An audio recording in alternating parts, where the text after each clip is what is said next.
Good evening, wandering mind. Tonight, let us take a gentle stroll down the banks of the Nile, not into the temples or palaces, but into a simpler place, a quieter corner of ancient Egypt, where papyrus grew thick and the goats occasionally knocked over the laundry. We won't be meeting Cleopatra or Ramses. No pharaohs here. Just Hori and Nebet, a husband and wife. They live in a modest mud-brick home at the edge of a medium-sized village, which is located near a small irrigation channel, which is sometimes mistaken for a ditch, but which Hori insists is strategically vital. No one corrects him. It's not worth the conversation. Their house is one room. Two, if you count the storage nook that briefly held grain before the mouse incident. The walls are sun-dried clay. The floor is swept dirt. And the bed is, well, there is no bed. There is a mat. Woven reeds softened by time and the slow pressure of many shared nights. Now we must speak delicately here, because this story concerns intimacy. Not the dramatic, perfumed kind reserved for queens and scrolls, but the ordinary kind. The kind that happens after you've argued about sandals, mended a tunic, and counted lentils by moonlight. The kind where love means remembering where your partner likes to sleep when it's too hot. Hori and Nebet have been married for about 8 years, long enough that they can communicate entire conversations with a single eyebrow movement. Their affection is quiet, practical, occasionally punctuated by ticklish elbows and mismatched breathing. Each evening, as the sun slides behind the date palms and the frogs begin their nightly council, the two lie side by side on their mat. The linen sheet between them is worn but serviceable. It's been washed many times, once even in soap. There is no privacy curtain, no scented oils, just a lamp in the corner burning low and a jar of water that they share without comment. They are comfortable with each other in the way a reed becomes comfortable with the river, shaped by time, gently frayed at the edges, and always a little damp. Sex, for them, is part of life, not separate from it. Not elevated, not hidden, just there. Like sweeping or picking pebbles from lentils. A simple act with occasional humor, mild inconvenience, and the occasional small miracle. When they come together, it's often after long days. Days filled with threshing grain or repairing fishing nets. Their bodies are tired, their limbs sun-darkened, and their moods shaped by the price of barley and the behavior of their neighbor's goat. There are no grand declarations, no orchestras, no rose petals. There is, however, a soft moment, the kind where hands meet hands, where breaths sync up just briefly, where the world narrows to two people under one roof, sharing one mat, and agreeing for a few quiet minutes that life is less confusing when you're not alone in it. Afterward, they don't always speak. Sometimes they drift into sleep, like leaves settling on water. Other times, they talk softly about small things, whether the roof needs mending, whether the priest will ever return their basket, whether the cat is planning something. Their conversations are as much a part of their intimacy as anything else. And that, dear listener, is the truth of most love in ancient Egypt. Not scrolls of passion or scandalous intrigue, just two people living simply with moments of closeness built between chores and cups of sour beer. Tonight, Nebet murmurs something about the mat being lumpier than usual. Hori grunts, rolls over, and immediately regrets it. His hip hits a stone. She laughs softly, and somewhere in the corner, the lamp flickers. The night stretches on, cool, quiet, mostly mosquito-free. And in their small home by the canal, our couple sleeps side by side, as ordinary as sand, as steady as time. The next morning begins not with birdsong, but with the sound of someone stepping directly into the wash basin.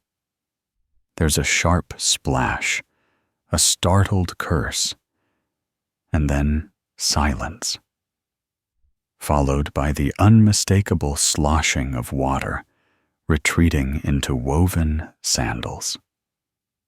It's Nebet's cousin, Sati. She's been staying for 3 days, possibly 4. It's difficult to say exactly. She arrived with a small bundle of clothes and an opinion about everything. She was supposed to visit briefly, but her mother had a cough, and the boat schedules were irregular, and now she's part of the household rhythm, just like the water jug or the wall crack shaped like a duck. Nebet sits up slowly. Her hair is a tangle of sleep and humidity, and her tunic is twisted in a way that suggests dreams were involved. Hori is already awake, though pretending not to be. He lies motionless, one eye squinted, almost shut, hoping no one will ask him to fetch anything. Their reed mat is warm, possibly too warm.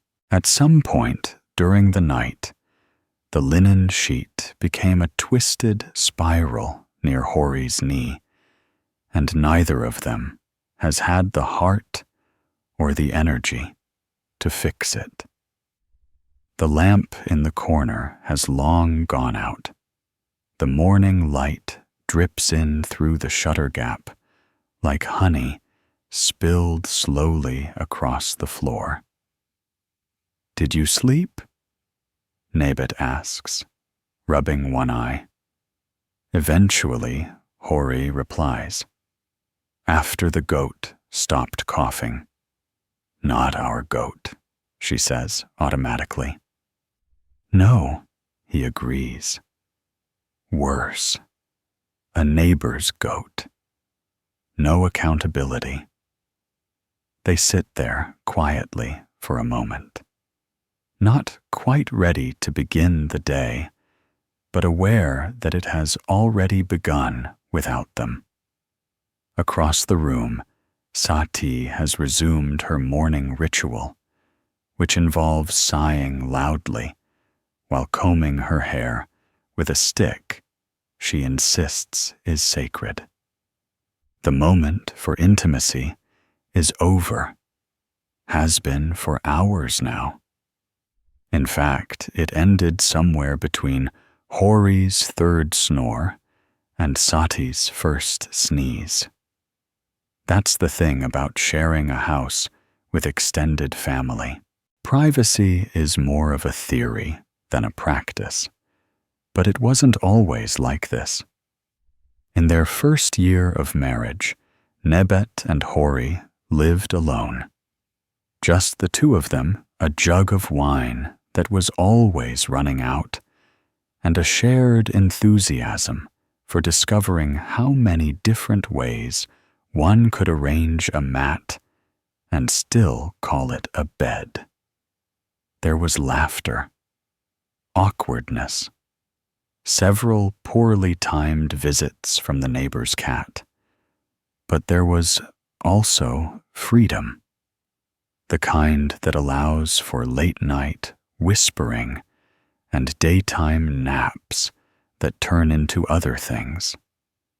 These days, things are coordinated. Last month, when her mother visited, they managed one half-hearted attempt during a particularly windy night when everyone else seemed distracted by sand in their eyes. It had ended abruptly when a draft blew the door open and the neighbor walked in, carrying a loaf of bread and a mild accusation. They hadn't tried again that week. Now their routines are built on compromise and the subtle art of non-verbal negotiation, a touch on the arm, a glance at the lamp, the way someone moves the water jug just so. Sometimes they simply don't, and that's fine too. There is comfort in the closeness, in shared breath, and the way Hori occasionally mumbles in his sleep about fish. Nebet finds it oddly soothing. Less poetry, more partnership. Hori stretches carefully now, avoiding the corner of the mat that pokes. He winces. We should flatten the edges. We should replace the mat, she replies. Ah, he says, but tradition. That's what you call cheapness, she murmurs. They smile. Not wide, just enough. Their morning meal is simple leftover lentils, a slice of bread softened with water, and a date that may or may not have been forgotten under the table overnight. Hori insists it adds flavor. Nebet insists he test it first. As they eat, Sati talks about her dreams, something involving a talking ibis and a judgmental crocodile. No one asks for details. Nebet is only half listening. She's watching Hori, who is attempting to sit cross-legged without knocking over the water jug. His tunic is uneven. One shoulder slightly exposed, his hair shaped by sleep into a mild sculpture of confusion. There's nothing grand about the moment, nothing worthy of a scroll or inscription, but it's theirs. Later, they'll go about their tasks. Nebet will help with dyeing linen in the courtyard.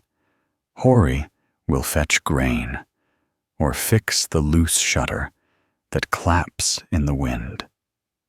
They'll pass each other, maybe brush hands, maybe not. But tonight, when the lamp burns low and Sati snores from the corner under her sacred stick, maybe there'll be space, or maybe just the sound of frogs and the promise of a cooler season ahead. The kind of season when even the most crowded mat feels like a sanctuary again. By mid-morning, the usual rhythm of the village had been replaced with the gentle chaos of preparations. Baskets were being carried. Ribbons of dyed papyrus were hung from doorways with a mixture of pride and crooked optimism. A traveling vendor had appeared wherefrom no one knew, selling flat bread and oil that smelled suspiciously like last month's olives. The festival of Hathor was arriving, and with it, noise. Now, to be clear, the festival of Hathor wasn't one of those loud, state-sanctioned parades that ended with sacrifices and stern proclamations. No, this was the local version. More celebratory, less organized, and held together mostly by string family obligations and communal appreciation for sweet wine.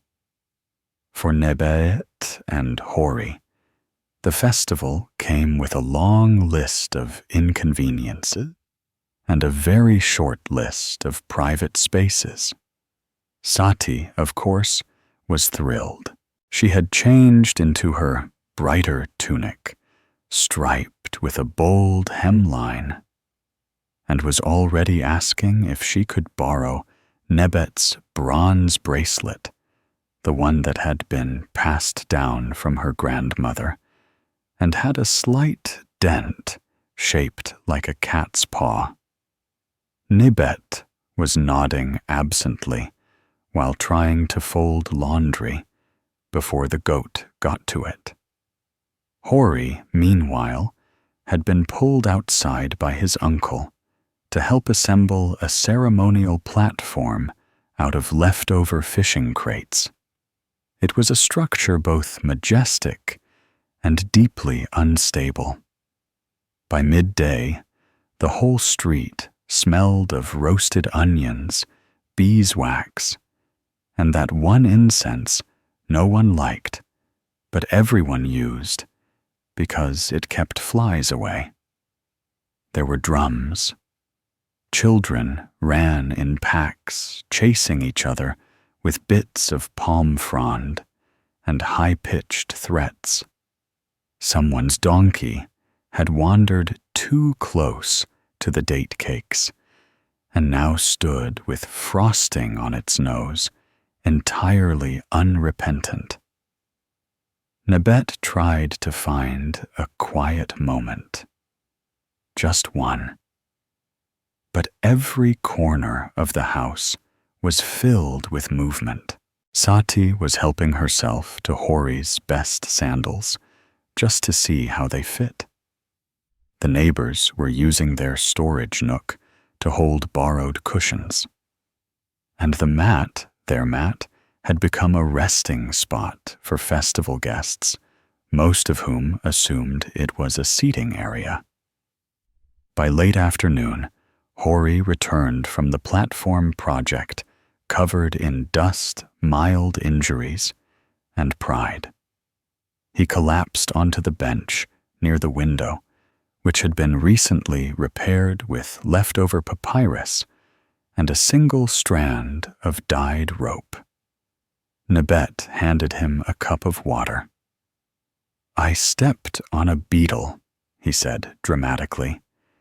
"Did the beetle survive barely?" They shared a look. a tired one with a trace of humor behind it. The festival was beautiful in a way. There were soft songs sung off-key, shared meals eaten cross-legged on rugs, and candles lit in quiet reverence for things no one could quite name, but everyone felt. Couples walked hand in hand. Elders told the same stories they always told, but this time people listened with festival patience. It was the sort of day where affection was everywhere, visible, noisy, and largely public. But not the kind of affection Nebet and Hori were longing for. Their kind was quieter, heavier with familiarity, dependent on shadows, not sunshine.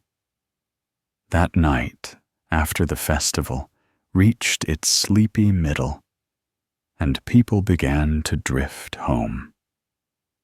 The house was still full. Guests, cousins, and one older aunt who had fallen asleep upright against a water jar. There were tunics draped over every surface. Someone had borrowed their only good blanket. Nebet and Hori sat side by side near the doorway, sharing a small plate of dried figs and trying not to knock over a guest's ceremonial headdress that had been abandoned beside the sandals. "You know," Hori said carefully, "when we got married, I thought festivals were romantic." Nebet snorted softly. "We also thought sleeping on the roof was romantic until the owl incident." He smiled. That owl was very aggressive, very territorial. They chewed quietly for a moment. Then Hori shifted closer, not quite touching, but near enough that Nebet felt the warmth of him. He smelled like dust sweat and faint traces of roasted garlic. Somehow, that was still comforting. She leaned her shoulder against his, just briefly. It wasn't much, but in that moment, surrounded by sleeping relatives, crooked garlands, and the remnants of festival joy, it was theirs. Eventually, they would have to share the mat with at least one cousin, and possibly the neighbor's child, who had decided their floor felt more magical than his own. There would be no intimacy tonight. There might not be tomorrow either. But maybe the next day, when the guests were gone and the sandals were back in their proper place, when the lantern burned just long enough to soften the shadows, when the house returned to its usual state of semi-chaotic calm. Maybe then, the morning after the festival of Hathor was quieter than any moment from the day itself. Not peaceful exactly, just muffled, as if the whole village had collectively agreed to speak softer and move slower. Even the roosters seemed subdued, crowing with less enthusiasm and more regret. Inside the house, the floor was a battlefield of crumbs, dropped necklaces, and a sandal that belonged to no one they recognized. Nebet stepped carefully over a half-eaten date cake and picked up a garland that had at some point during the evening surrendered to gravity. It was still faintly sticky from whatever festival glue Sati had used. Likely honey. Possibly ambition. Sati herself was still asleep, sprawled across a stack of folded cloth meant for guests, snoring softly through her mouth in a way that suggested she had nothing urgent to do today. Which, to be fair, she didn't. Hori was already awake. Barely. He stood by the doorway, staring blankly into the street, with the posture of a man trying to remember what shoes are and why people wear them. "Good morning," Nebet whispered, mostly to avoid waking the snore pile. He grunted in reply, rubbed his neck, and blinked at the sunlight, as if it owed him an apology. "You smell like smoke and onions," she added, not unkindly. "There was a bonfire," he said, "and also onions." She reached out, adjusted the fold of his tunic over one shoulder, and let her fingers linger just a moment longer than necessary. He didn't pull away. He was too tired to do anything but appreciate it. For the first time in days, the house was starting to feel like theirs again. The festival was over. The guests would be gone by sunset. The mat, though, still tangled and inhabited by a sleeping cat, was no longer public seating. It was tentatively, wonderfully theirs again. They began to clean.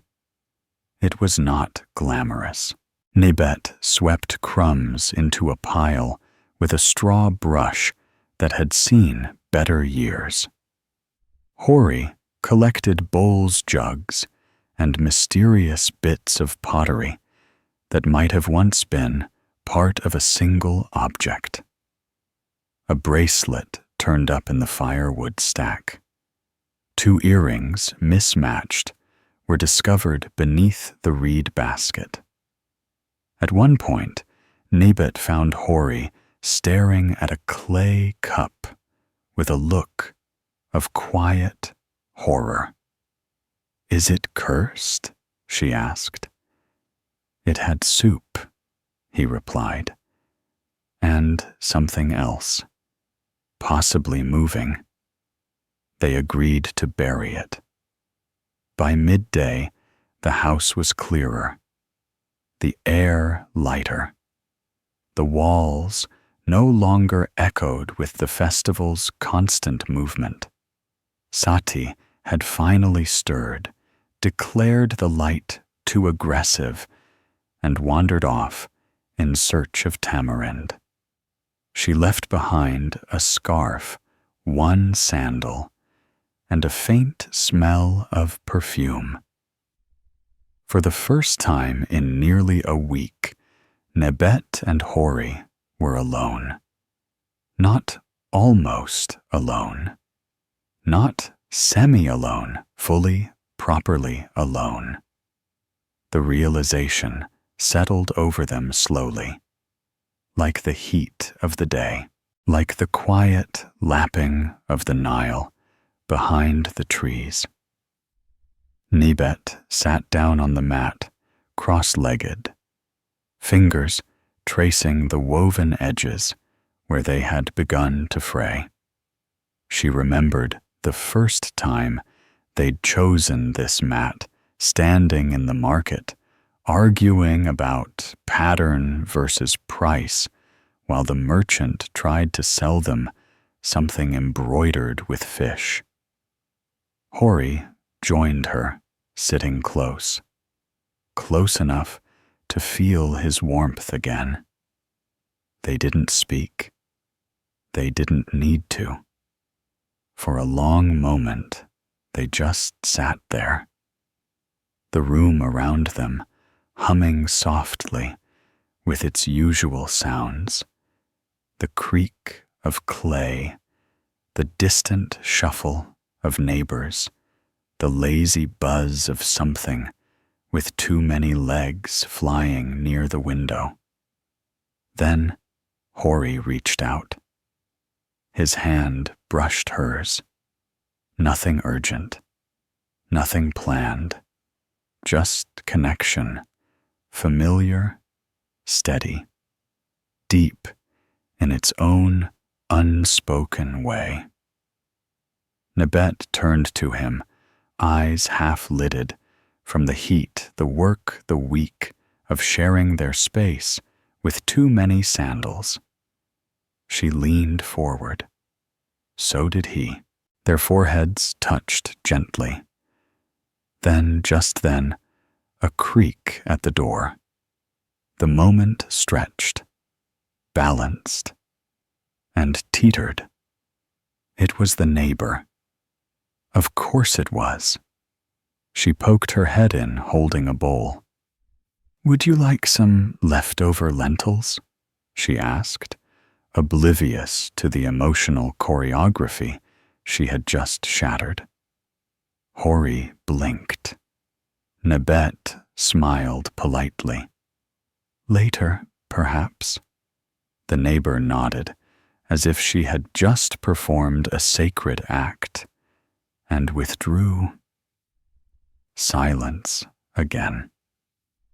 Hori lay back onto the mat, arms folded under his head. "We almost had a moment. We still could," Nebet said, stretching out beside him. "Until the lentils return." She smirked. "Then we'll simply outrun them." The sunlight shifted. A breeze slipped in through the shutter. And for the first time, in what felt like seasons, the mat held only 2 people. 1 cat. And the quiet promise of a moment not yet interrupted. The neighbor did not return. Not with lentils, not with more questions, not even with her usual commentary about how the stars that evening looked slightly out of alignment. She was for once otherwise occupied. Someone in her courtyard had burned the incense wrong, and now everyone was debating whether the smell was prophetic or just unfortunate. This left the house quiet, still, breathing. The cat, who had spent the entire day in varying states of disapproval, curled itself at the foot of the mat and pretended not to listen. Its tail flicked once, then again. Then it settled, as if to say, "Fine. Proceed." Nebet shifted slightly, resting her head against Hori's shoulder. His tunic still smelled of sun-warmed linen and something faintly herbal, possibly thyme, possibly that old salve he used when his back complained after carrying too many baskets of grain in a single afternoon. Hori turned his head just a little, just enough to look at her. "You smell like laundry," he said. "Clean laundry, or the kind left too long in the sun." He considered this. Mostly clean. She smiled, lazy and sideways. Outside, the air was cooling. The heat of the day was slipping down the walls and pooling gently in the corners. Somewhere in the distance, a goat bleated once, just once, as if clearing its throat before a speech, then thinking better of it. Nebet traced a small pattern along Hori's sleeve with one finger. Nothing elaborate, just the edge of a spiral repeated without urgency. "Do you remember our first mat?" she asked. Hori groaned, but fondly.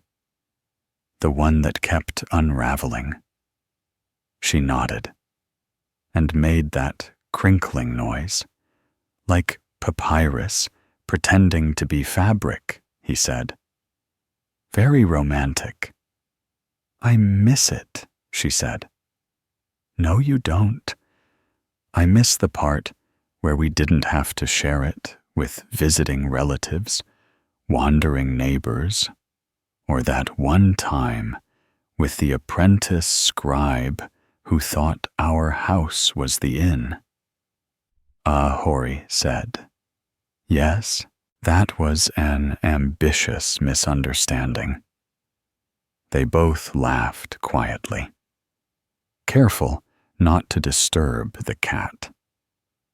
Silence returned, but this time it was softer, like a blanket draped gently over two people who had waited most of a week just to be alone together in their own home. No talking, no snoring cousins, no festival drums made from repurposed water jars.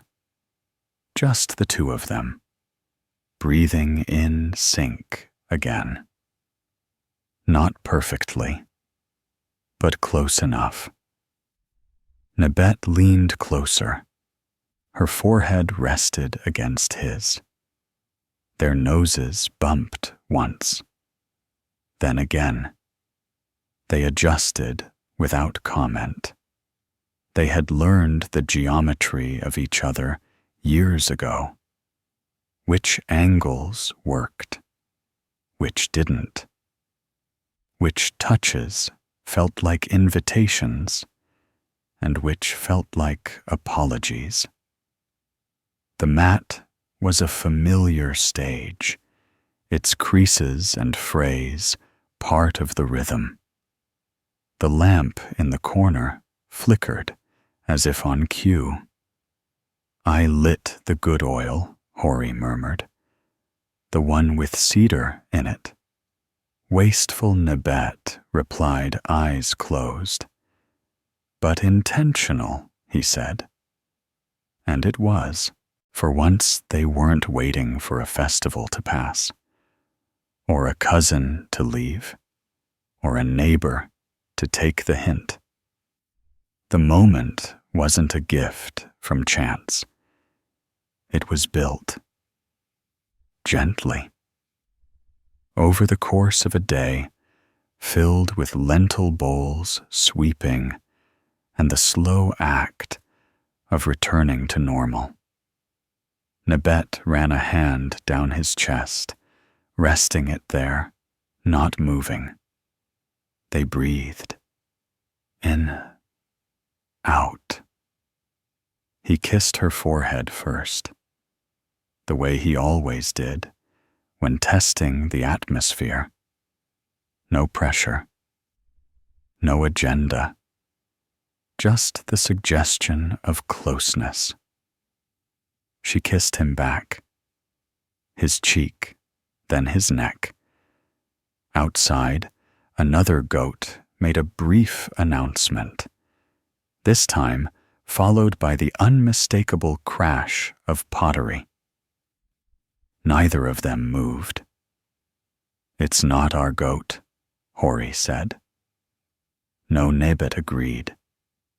"It's never our goat." They both smiled. Hands met again slowly. Familiar. Calloused. Warm. Then a knock. Not loud, not insistent, but unmistakable. They froze. The cat opened one eye, flicked its tail, closed the eye again. Nebet exhaled slowly. If it's another neighbor with lentils. Hori sat up, groaning softly. Maybe it's the apprentice again. She shook her head. He's in Thebes this week. Then it must be divine punishment, he muttered. They didn't answer the knock. Not yet. They stayed on the mat for another minute. Or two. Pretending the knock hadn't happened. Pretending they had all the time in the world. And maybe, if the visitor went away, they would. Just for tonight. The knock came again. This time, a little firmer. Not aggressive, just certain. 3 taps. A pause. Then 2 more, followed by silence.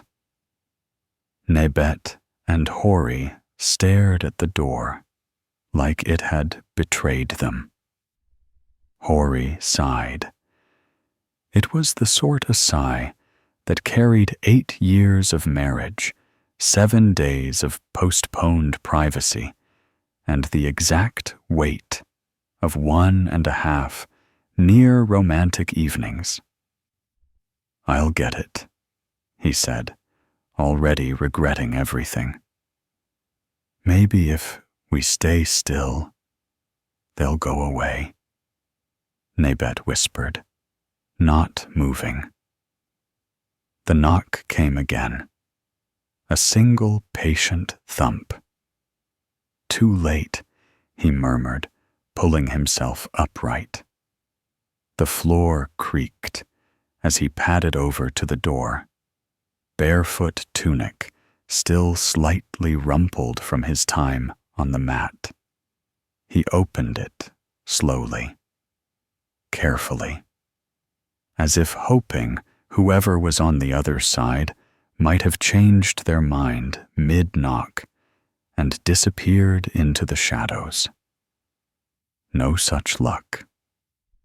It was Senenmut, the town's only part-time scribe and full-time purveyor of mildly useful gossip. He was carrying a basket. Of course. I brought raisins, Senenmut announced, without preamble. Hori blinked. Why? They were on sale, Senenmut replied. Also, I thought you might want to know the priest's goat got loose again. Hori blinked again. That doesn't explain the raisins. It's part of a longer story, Senenmut said, cheerfully, stepping inside without waiting for an invitation. Nebet sat up slowly, adjusting her tunic, with all the weary grace of someone who had just accepted that the universe was not, in fact, on her side. Evening. Nebet Senenmut said, bowing slightly. Nice lamp glow. You using cedar oil? She narrowed her eyes. We were. Senenmut looked around. Lovely atmosphere, warm, intimate. Were you two? No, Hori interrupted. We were about to clean a jug. A jug, Senenmut echoed. Yes, Nebet added. Very important, very dusty. Urgent jug, maintenance. Ah, Senenmut said knowingly. Yes, yes, the old jug shuffle. There was an awkward silence, made only slightly less awkward by the sound of the cat sneezing in the corner. Senenmut set the basket down and dusted his hands. So he began in the tone of someone who loves stories more than the people trapped in them. The goat got into the granary. Hori sat back down, shoulders slumped. Not our goat. Never your goat, Senenmut said. No, the high priest's goat. You know, the long-legged one with the dramatic horns. Neb nodded slowly. The one that chewed through the canopy during the new moon ceremony. The very same, Senenmut said. Apparently, it made its way into the granary sometime between midday and moonrise, ate half a basket of barley, tipped over a scale, and then fell asleep on the lentils. There was a pause. And this requires us to know? Because, Hori asked. Well, Senenmut said, because now the priest thinks the goat is an omen, and he's planning a ritual. At dawn, in the square, with incense and possibly cucumbers. There was another pause. The square, Nebet asked. Directly outside. Exactly, said Senenmut, beaming. Silence again. The timing, Hori said quietly, is truly divine. Senenmut didn't seem to notice. He was already opening the basket, pulling out the raisins, and commenting on their dryness. I'll just leave these here, he said, placing the basket on the mat, where the moment had almost happened. You know, in case you get hungry after all that jug cleaning? Nebet watched the basket as one might watch a well-meaning but deeply misplaced offering. Thank you, Senenmut. He grinned. You're welcome. I'll see you both in the morning then, bright and early, for the ritual. And with that, he was gone, leaving behind a basket, a broken mood, and the faint scent of raisins and thwarted expectations. Hori shut the door gently. He didn't speak for a long moment. Nebet looked at him. Maybe tomorrow night, she said, not even trying to sound hopeful. Or in 3 days, when the cucumbers are gone, he replied. They both sat in silence for a while. The lamp flickered again. The cat stretched out and knocked over a reed scroll. Eventually, Hori lay back down on the mat, arms folded beneath his head. Nebet joined him, but this time with less ceremony. They were not reaching for a moment. They were simply lying next to each other in the way people do when they've tried everything else. Outside, the wind shifted. Far off, the goat bleated again. And somewhere near the edge of the house, a neighbor began tuning what sounded like a badly strung lyre. The night, it seemed, had more interruptions to offer. The sun wasn't up yet, but the neighborhood was.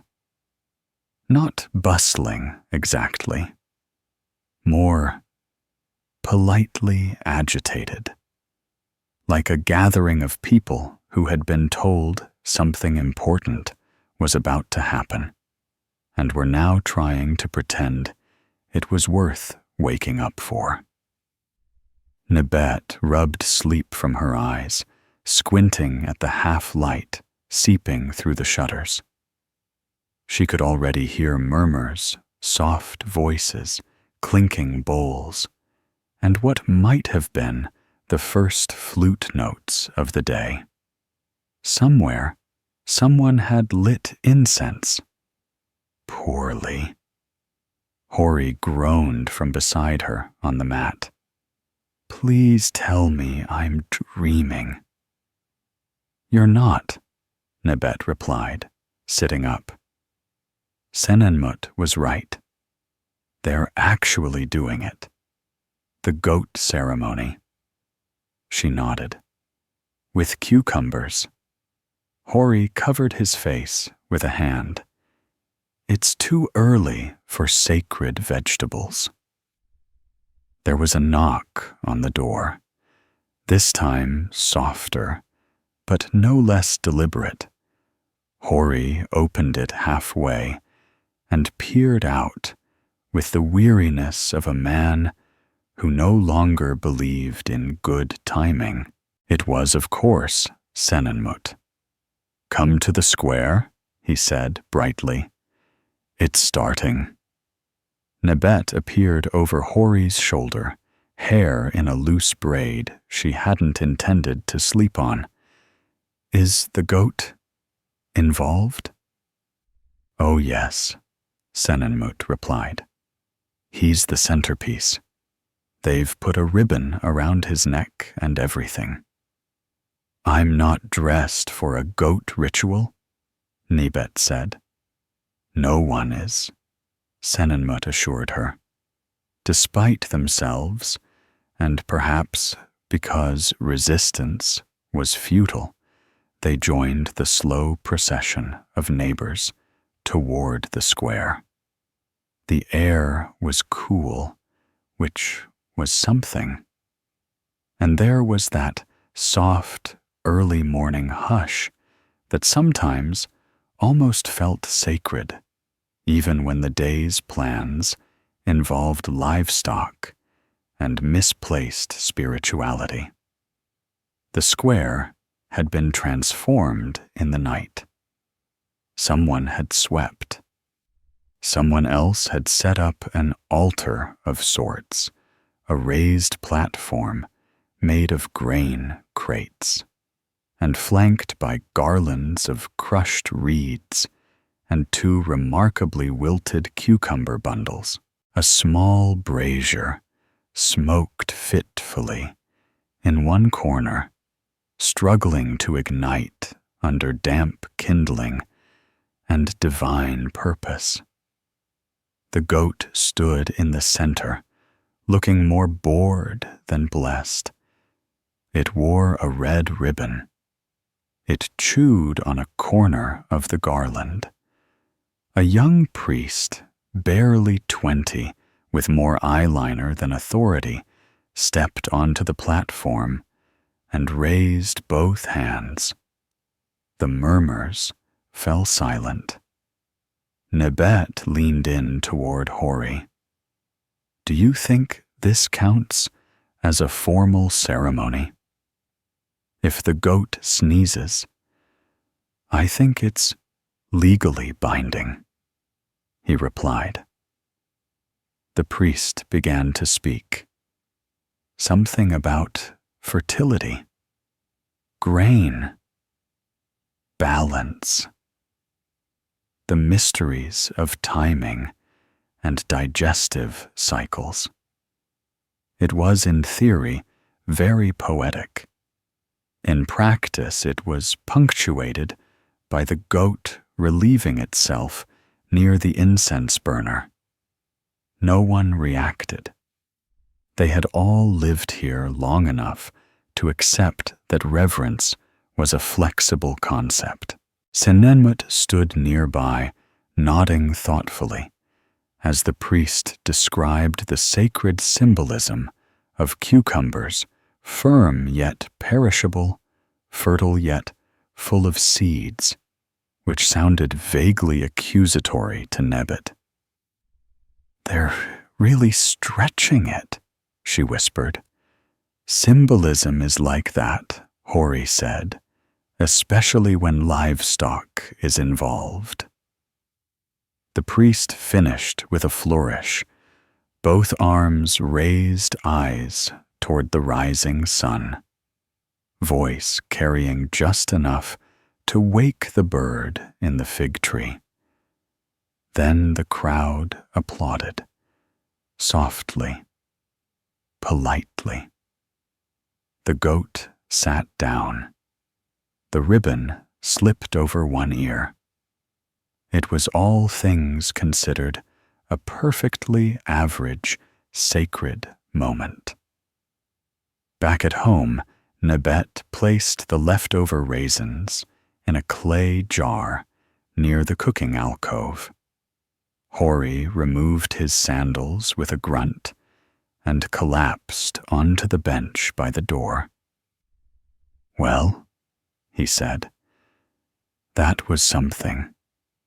Not entirely sure what Nebet replied. They stood in silence for a moment. Then Nebet turned. The house was empty again. Sati had not returned. No guests loomed on the horizon. The mat was freshly swept, and the sun was not yet high enough to make it uncomfortably warm. They exchanged a look. Not hopeful, not romantic, just observant. "I'm making tea," Nebet said. "I'll fetch the water," Hori replied. He returned with the jug a few minutes later, eyebrows lightly singed. The neighbor was still burning offerings. He explained. "I took a shortcut. The tea was plain, a little bitter." They drank it side by side, their shoulders touching. Then they cleaned the corner of the room where the cat had knocked over a basket of dried herbs. No one spoke. They just worked quietly, like two people who knew each other's movements without needing instruction. Later, they would go about their tasks. Hori would check the irrigation ditch. Nebet would visit the linen dyers. But for now, they had a few more minutes. The goat, for once, was someone else's problem. The rest of the morning unfolded without interruption, which in itself felt suspicious. No neighbors knocked. No cousins returned. The goat, it seemed, had been tethered somewhere out of view, presumably to contemplate its spiritual symbolism in private. Nebet moved through the house with a deliberate slowness, not out of laziness, but out of respect. You didn't rush a day like this. You let it unfold, like an old linen tunic, worn thin in places, but still soft in the right light. She found a small spool of thread tucked near the herb basket where it had rolled during the festival chaos. Hori, meanwhile, was reorganizing the reed mats stacked near the back wall, pretending not to glance toward their own mat, still warm from morning tea, and mostly undisturbed. Every so often, they met eyes across the room. Not dramatically, just for a breath. The air had taken on the gentle stillness that came after incense, but before heat, The quiet wasn't complete. There were the usual village sounds. In the distance, a pot clanging a donkey, protesting something minor, a flute being played a little too experimentally, but none of it was inside their house, which made it rare and precious. At one point, Hori found himself straightening the folded tunics by the door just for something to do. His fingers smoothed fabric that didn't need smoothing. His mind wandered. He thought not for the first time how strange it was that intimacy, real intimacy, often came not from passion, but from repetition, from knowing which corner of the mat was always lumpy, or which sandal strap squeaked slightly with each step, from being willing to sit in silence with someone and trusting that the silence would still be shared. Nebet brushed her fingers along the edge of their storage niche, pausing at the jar of honey they'd been saving. For a festival, or a visitor, or something celebratory, she opened it quietly and dipped her finger in just once. A tiny act. Then she turned toward Hori and raised an eyebrow. He smiled. It wasn't a wide smile, just the kind he only gave her, the kind that meant he understood her meaning without needing the words. They sat together on the mat. No pretense, no ceremony. The cat, sensing a shift in mood, relocated to a cool patch of clay by the door and pretended to sleep, one ear tilted toward them in case snacks were involved. Nebet placed the honey jar beside them and rested her hand over Hori's. He looked at her. She didn't look away. For the first time in what felt like many days, there was no question of being interrupted. No festival drums, no goat-related news, no surprise raisin deliveries, just the familiar sound of breath and the tick-tick of a beetle exploring a crack in the floor nearby. Hori reached up and brushed a loose strand of hair from her face. "I've missed this," he said quietly. "Even with the mat's new dip?" she asked. "Especially with it," he replied. She leaned in, then head resting against his chest, their bodies finding a position shaped by habit more than choreography. One leg over the other, an arm curled just so, her foot pressing lightly into the soft patch where the mat had frayed, but not yet split. Outside, a breeze passed through the shutters, and for once it smelled only of dust and flowers, not incense or onions. He kissed her shoulder. She tilted her face up, eyes half closed. The moment lengthened. Then a creak. Just one. They froze. Not again, Nebet thought. But this time, it wasn't the door. It was the rafters. A soft, slow shifting of the roof's support beam. Perhaps from age, perhaps from heat, perhaps from the collective weight of 8 years of married life pressing upward from the mat below. Hori looked up. "I think the house is sighing," he said.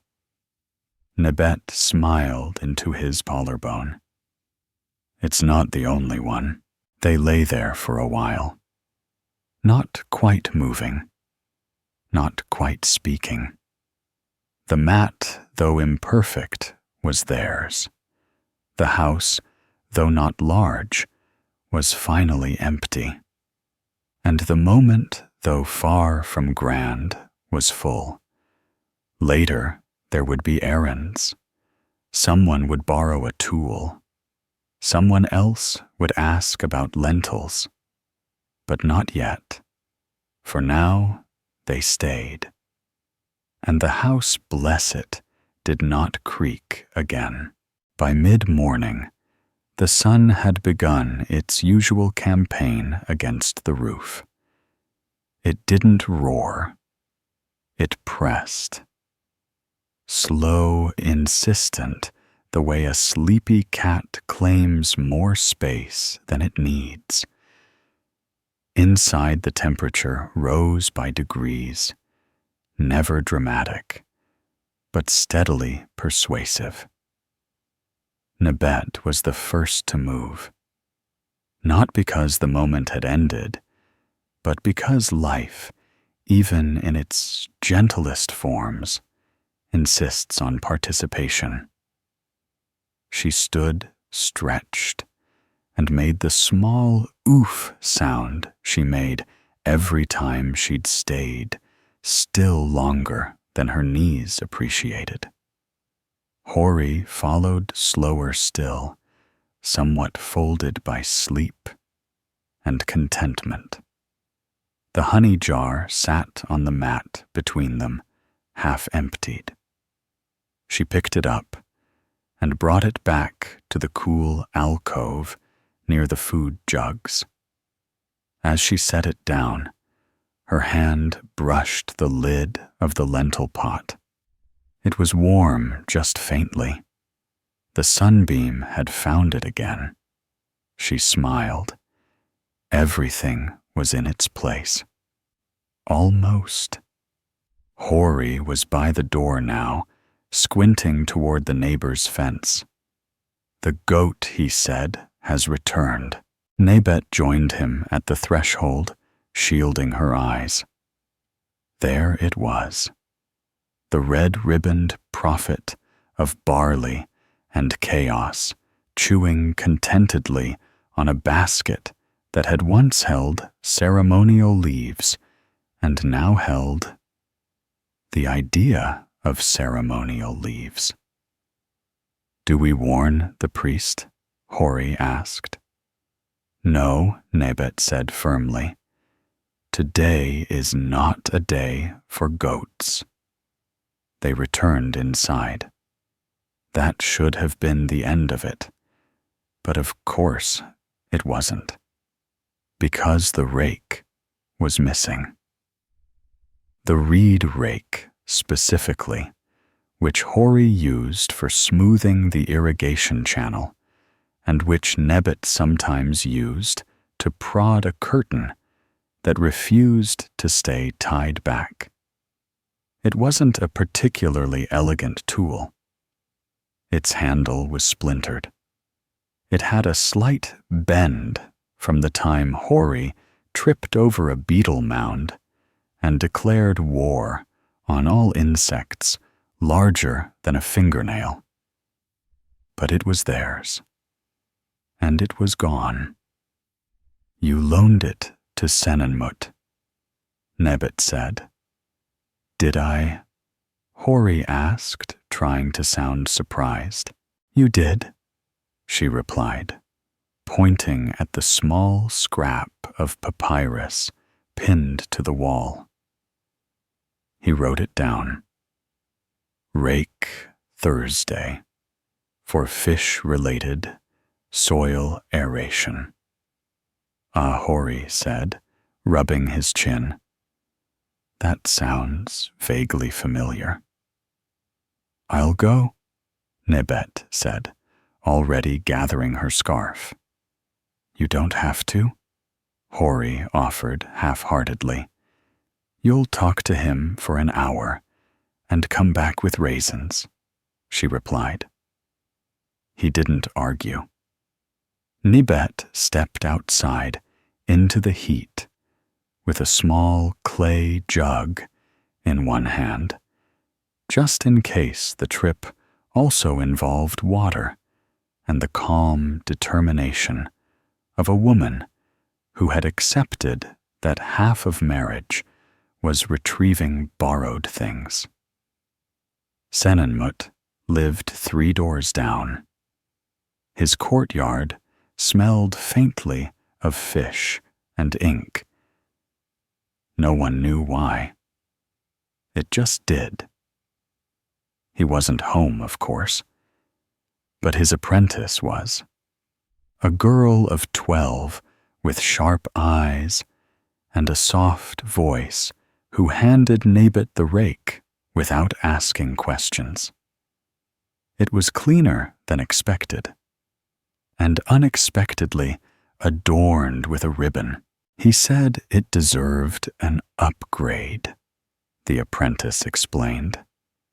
Nebet didn't ask. Instead, she carried it home slowly, not because it was heavy, but because it gave her time to walk and think and enjoy the rare luxury of the morning sun without a task biting at her heels. She passed the baker's stall, where someone was laughing about dough rising too early. She passed the old woman, who always sat by the well, muttering to her clay beads, and occasionally blessing strangers with startling enthusiasm. She waved once. The old woman waved back and offered a date. Nebet accepted.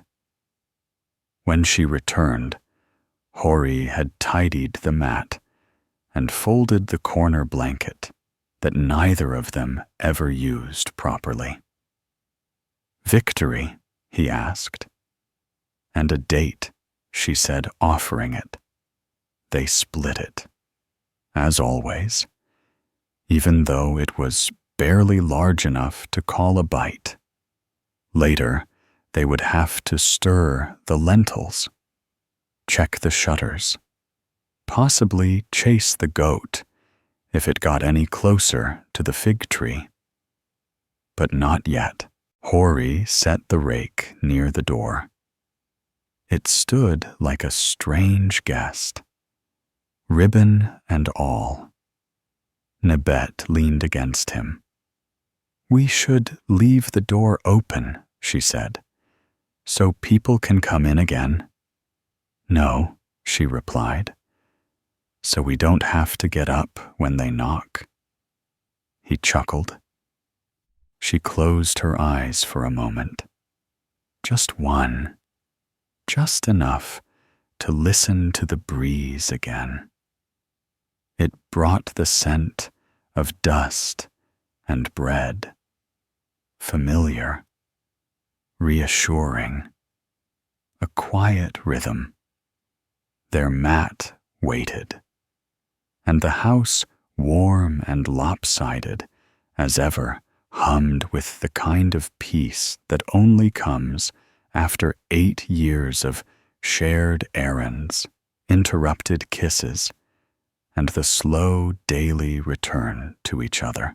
By the time the sun dipped low enough to cast long, dramatic shadows across the courtyard, Nebet and Hori had each completed precisely half of one chore. The lentils had been stirred, but not sorted. The shutters had been checked, but not fastened. And the rake, now a dignified rake, with ribbon, remained politely unused in the corner, leaning against the wall like a cousin waiting to be asked to dance. Neither of them minded. It was too warm to move with purpose. And anyway, they'd agreed in a wordless, glancing way that today was more about being than doing. Nebet sat with her back against the cool clay wall. The mat rolled loosely beside her in its afternoon position. She held a piece of frayed thread between her fingers, twisting it absently into a loose knot, then unraveling it again. Hori lounged nearby, one sandal off one still on, as if he had forgotten where he was in the process of relaxing. He was watching a fly circle the ceiling beam, but only in the way someone watches something when they're really thinking about something else. "Did I ever tell you," Nebet said suddenly, "about the first man who proposed to me?" Hori blinked. "No," he said cautiously. "I don't believe you did." She didn't look at him right away, just kept twisting the thread. He was a linen merchant's son, very eager, always smelled faintly of vinegar, not in a bad way, just notably. Hori raised an eyebrow. "That's a detail." "He brought me a belt," she continued, "woven with colored thread. Said it symbolized strength and commitment. I thought it itched." Hori smiled, shifting so he could face her more directly. "What happened?" "He asked my mother," she said. "Not me. Very traditional. She said she'd think about it, then forgot." "Just forgot?" "Well?" Nebet said, smiling faintly. "There was a camel involved, and some beans. I feel like this story is longer than you're letting on." She nodded. "That's the part I'm not telling." They sat in silence for a moment, the kind that fills easily between people who have stopped needing to perform for each other. Then she looked at him. "You didn't ask my mother," she said. "I didn't." Hori agreed. "You asked me. I liked your answers better." She smiled. "You didn't bring a belt." "No," he said, "but I fixed that cracked pot in your courtyard. And you pretended it was part of a religious ritual." "It worked," he pointed out. "It did," she said softly. The fly gave up on the beam and exited through the nearest shutter. The cat reappeared briefly to check if they were eating anything interesting, then departed again with a mild expression of disapproval. Outside, someone was pounding grain with more enthusiasm than precision. Inside, the walls held the kind of quiet that stories settle into. Nebet leaned back again, resting her head against the wall. "He wasn't a bad man. The vinegar one. Just not mine." Hori looked at her. "I'm glad you waited," he said. She didn't answer. She didn't have to. Instead, she reached over and traced a line across his forearm with the same finger she'd been using to twist the thread It left no mark. But he felt it. He looked down at her hand. "There's a space on the mat," he said. "There usually is. I think the blanket's still folded. A small miracle." They stood slowly, moved with the kind of quiet that people use when they're hoping not to lose the softness of a moment. The mat unfolded easily. The blanket followed still faintly, smelling of last week's soap, and something vaguely floral that neither of them had ever identified. They lay side by side again, as they had that morning, as they had most mornings, and nights, and years. Only now the moment had a shape to it, carved gently by memory, warmed by sunlight, and wrapped in the comfort of a story that wasn't grand, but was theirs.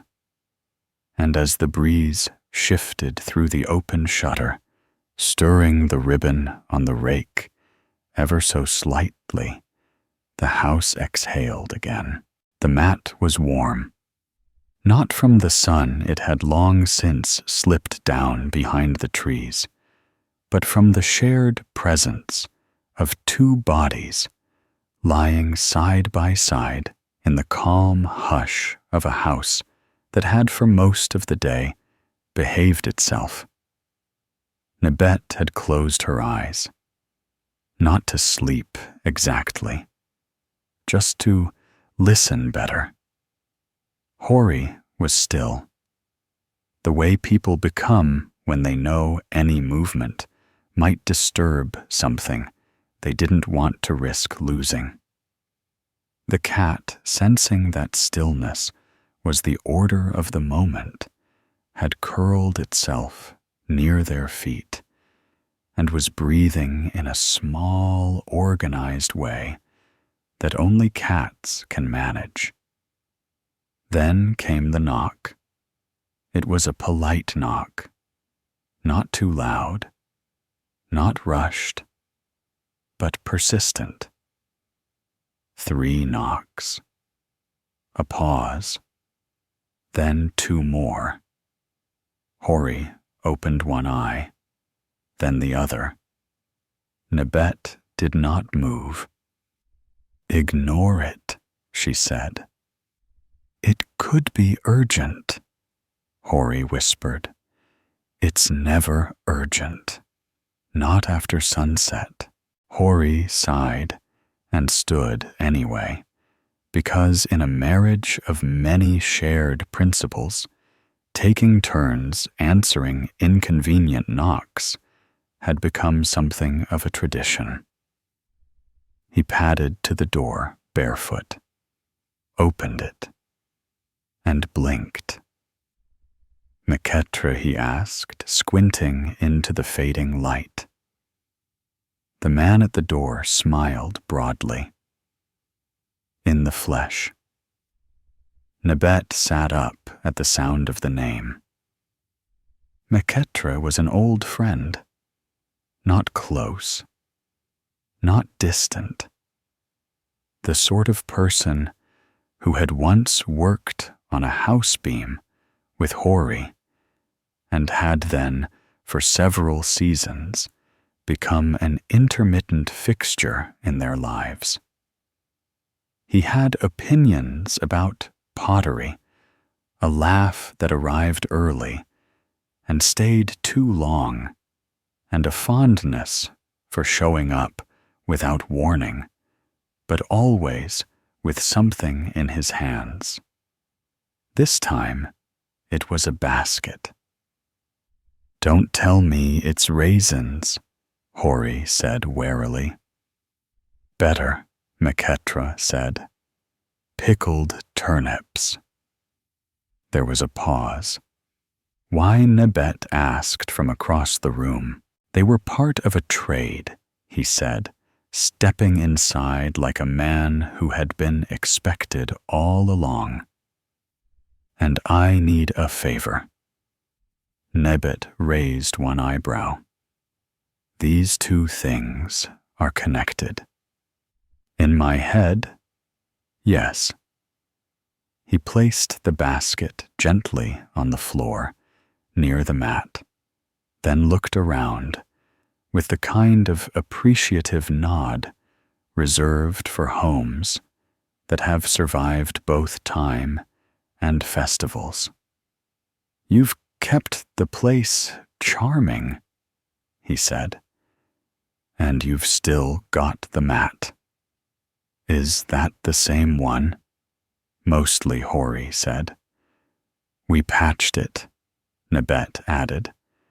Meketri lowered himself onto the nearest stool. "I need to stay a night," he said. "Possibly two." They didn't respond. He continued. "I'm passing through, headed north. Got involved in a shipping dispute, don't ask. But the barge leaves in 2 days, and I need somewhere flat, not too leaky and quiet." Nebet looked pointedly at Hori. Hori sighed. "There's room," he said, "but not much." "I'll sleep in the corner," Meketri said. "Don't mind me. Just pretend I'm not here." Which, of course, was impossible, because once a guest enters a house, especially an old friend who brings root vegetables and strange stories, the rhythm shifts. Nebet busied herself in the back room, retrieving the spare mat. It smelled faintly of mildew and something herbal, possibly chamomile, possibly thyme. By the time she returned, Meketri had already started retelling the story of how he once bartered a pot lid for a pair of sandals and somehow gained a chicken in the process. It was the sort of story that improved neither with age nor detail, but which he told with such enthusiasm that interruption felt cruel. Hori listened politely, occasionally nodded, once or twice added a really that was mostly supportive noise. The night, once full of promise and softness, now echoed slightly with the clink of the guest's cup and the particular pitch of someone who always spoke a little too loudly when trying to be quiet. Still, there was a kind of comfort in it. The comfort of knowing a face, even if you didn't ask to see it today. The comfort of routine, even when shared unexpectedly. And the comfort of having a roof-a-mat and a partner who knew without saying exactly what you meant, with a single glance.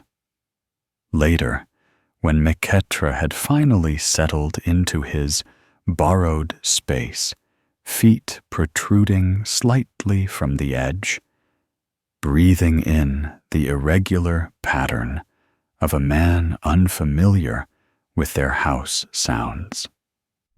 Nebet and Hori sat on the mat again. Closer now, out of necessity. The room felt smaller with 3, but the warmth between them remained. "We'll try again tomorrow," she whispered. "Unless he brings pickled garlic," Hori said.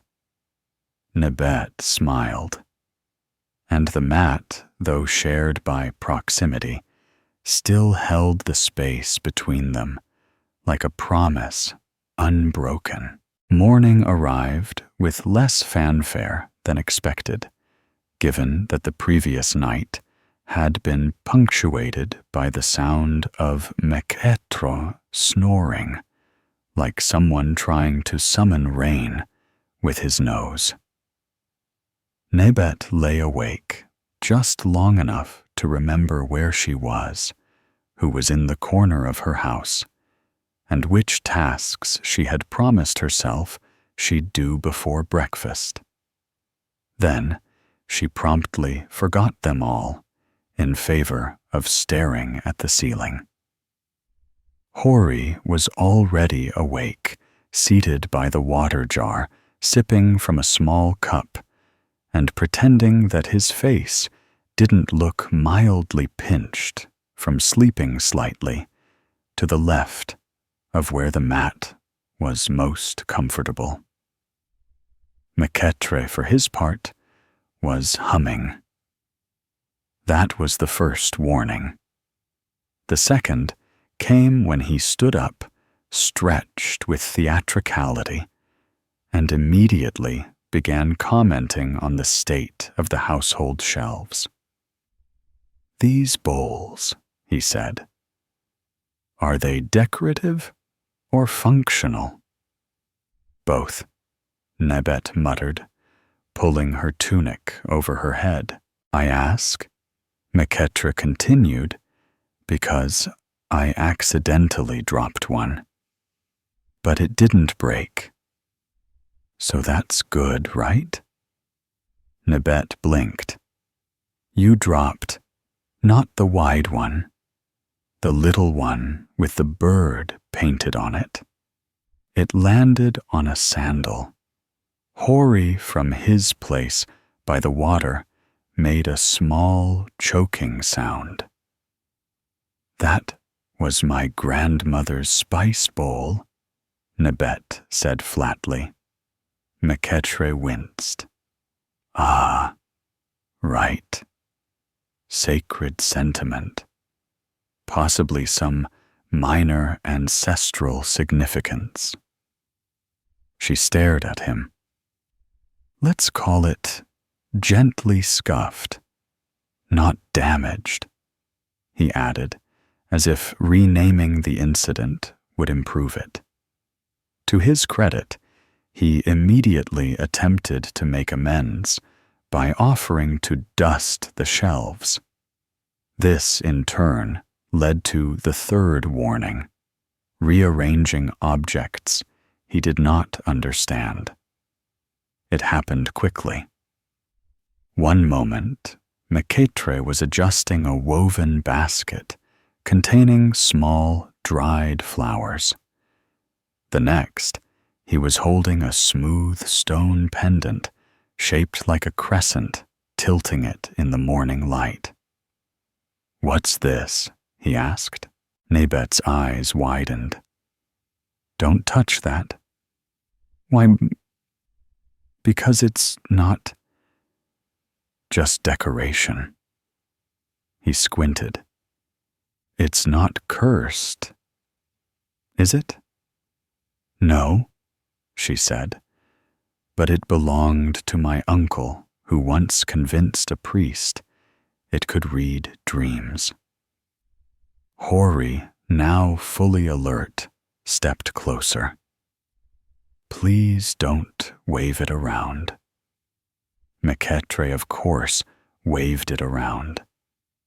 And just as naturally, that was the moment a passing priest poked his head through the open doorway, because the shutters were open, and that particular priest, known for his inconvenient timing, was looking for donations of barley.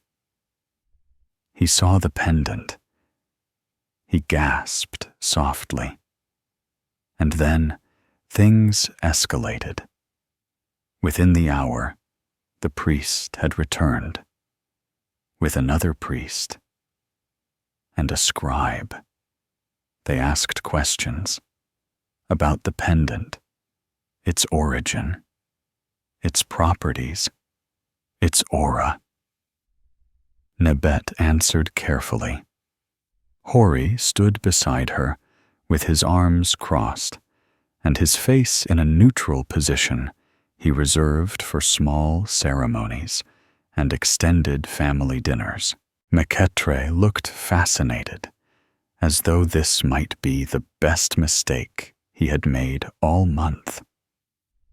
The priests whispered among themselves.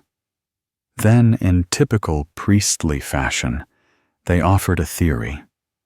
The pendant might be sacred, or cursed, or this was their favorite theory, part of a long-lost ceremonial set used to interpret agricultural omens.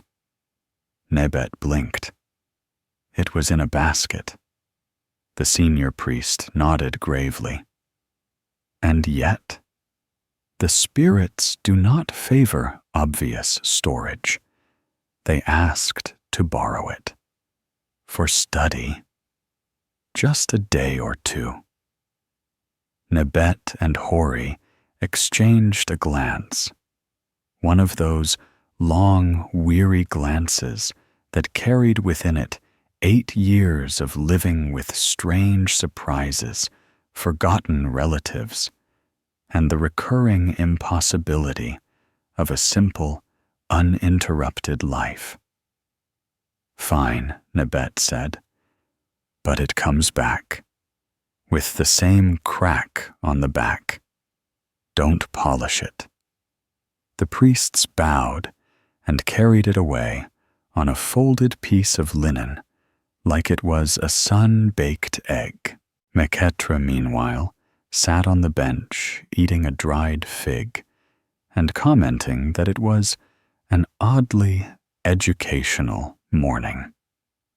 Later, after the house had quieted, Hori retrieved the misplaced sandal, the one that had prevented the bowl from shattering. He held it up like a trophy. "Well," he said, "that's something." Nebet leaned against the door frame. "He's rearranged the cooking pots. I noticed. The ones by the stove? I'm pretending not to notice." She sighed, then smiled. And for a moment, despite the chaos, despite the priests, and the amulet, and the bowls, they shared the simplest kind of intimacy, a mutual understanding of someone else's absurdity. The house was no longer quiet, but it was somehow still theirs. Even with the guest, even with the mystery pendant, even with the mat slightly shifted because Meketre had taken up residence near the good wall. "We'll put the bowl back later," Hori said. "And the amulet. We'll probably have to bless it now, or bury it." He nodded. "Either way, it'll be a story." And Nebet, laughing softly, now agreed. It already was. It was the morning of the 4th day. Meketre was still there. His borrowed mat now bore the unmistakable crease of long occupation. His basket of pickled turnips had been consumed slowly, bravely, and yet he remained offering new vegetables, fresh anecdotes, and no clear timeline for departure. Nebet stood by the storage niche, turning a dried bean slowly between her fingers, the way one might turn a thought. Hori sat nearby, staring at the same crack in the wall he'd stared at yesterday and the day before. He rearranged the water jugs again. Nebet said, "I noticed." He said it improves circulation. "They are jugs," Hori replied. "They do not have circulation." Nebet let the bean drop into a nearby jar with a soft plink. And he's been folding the towels wrong. There's a right way? Yes, she said. The dry way. They paused. From the far corner of the house, Meketra hummed, loudly. The tune was indiscernible, possibly invented, certainly persistent. Do you think, Nebet asked, that he knows he's still here? Perhaps, Hori said carefully, he believes he's become a fixture, like the bowl. Or the goat, Hori added. She sighed. At least the goat leaves. The day progressed as days often did in their household, now quietly chaotic. The priests did not return the pendant. They did send a message, however written in a formal slanted hand on a square of bark cloth, preliminary findings, inconclusive. Object possibly attuned to seasonal tides. Request extension of loan. Possibly permanent. Nebet read the message aloud, then held it up so Hori could squint at it, as if squinting might improve its clarity. What does that mean? She asked. That they've lost it, Hori said, or that it turned out to be less interesting than they hoped. Meketra, who was now inexplicably grinding sesame seeds in their spare bowl, piped up from the corner. They probably want to use it in a ritual, or maybe a museum display. What's a museum? Nebet asked without turning. No idea, Meketre said cheerfully. Just sounded right. By late afternoon, the household had settled into its rhythm, Hori avoiding conversations by pretending to sort tools, Nebet cleaning already clean shelves with increasing precision, and Meketre moving things from one side of the room to the other under the guise of helping airflow. At one point, he repositioned a bench. That bench, Nebet said slowly, has been in the same spot since we moved in. And it's a good spot, Meketre replied. But what if it's not the best spot? Later, he replaced the bench exactly where it had been. Turns out, he admitted it was the best spot. That evening, after the sun had pulled its warm hands off the house and the air had cooled just enough to sit comfortably, Nebet and Hori found themselves side by side again on their mat.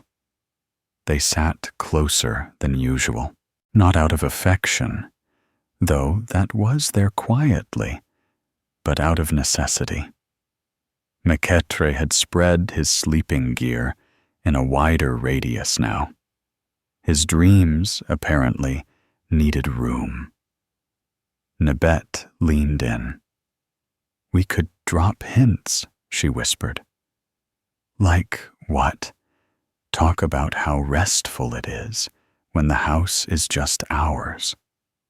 Or how we're running low on lentils. Or how we have important private rituals that require solitude. They both looked toward Meketre, who was now whittling something with one of Hori's better knives. Do you think, Hori asked, he'll notice? Nebet rested her head against his shoulder. Not unless we replace ourselves with statues. They sat that way a little longer, just still, just close, just trying to hold the last piece of their own space together. And in that quiet, they found it again. That soft, slow current of shared breath, of elbows brushing, of two people who had built something, not with bricks or bold declarations, but with endless days of choosing to stay close, even when there wasn't room, even when the house was louder than they liked, even when nothing had gone quite as planned. Hori took her hand. She squeezed his fingers. The cat jumped onto the mat, kneaded a spot between them, and then curled up, as if to say, "You may continue." Outside, the stars began to appear. Inside, the guest did not notice, but the mat, faithful as ever, still held space for them both. Cleopatra had been in the house for 6 days. The official count was 6, but Nebet suspected the days were getting longer in protest. Hori, for his part, had begun greeting each sunrise with the slow resignation of a man who'd come to accept that sharing a home with an accidental roommate required a certain moral flexibility. That morning, it happened. The misunderstanding. The one that began innocently enough when Nebet, passing by the corner where Cleopatra had relocated the oil jars, had muttered something resembling a compliment. It was not meant to be one. What she had actually said was, "That's not as awful as I feared." But Cleopatra, ever the optimist, had heard, "You have a natural talent for interior design. Would you like to take over partial management of this space?"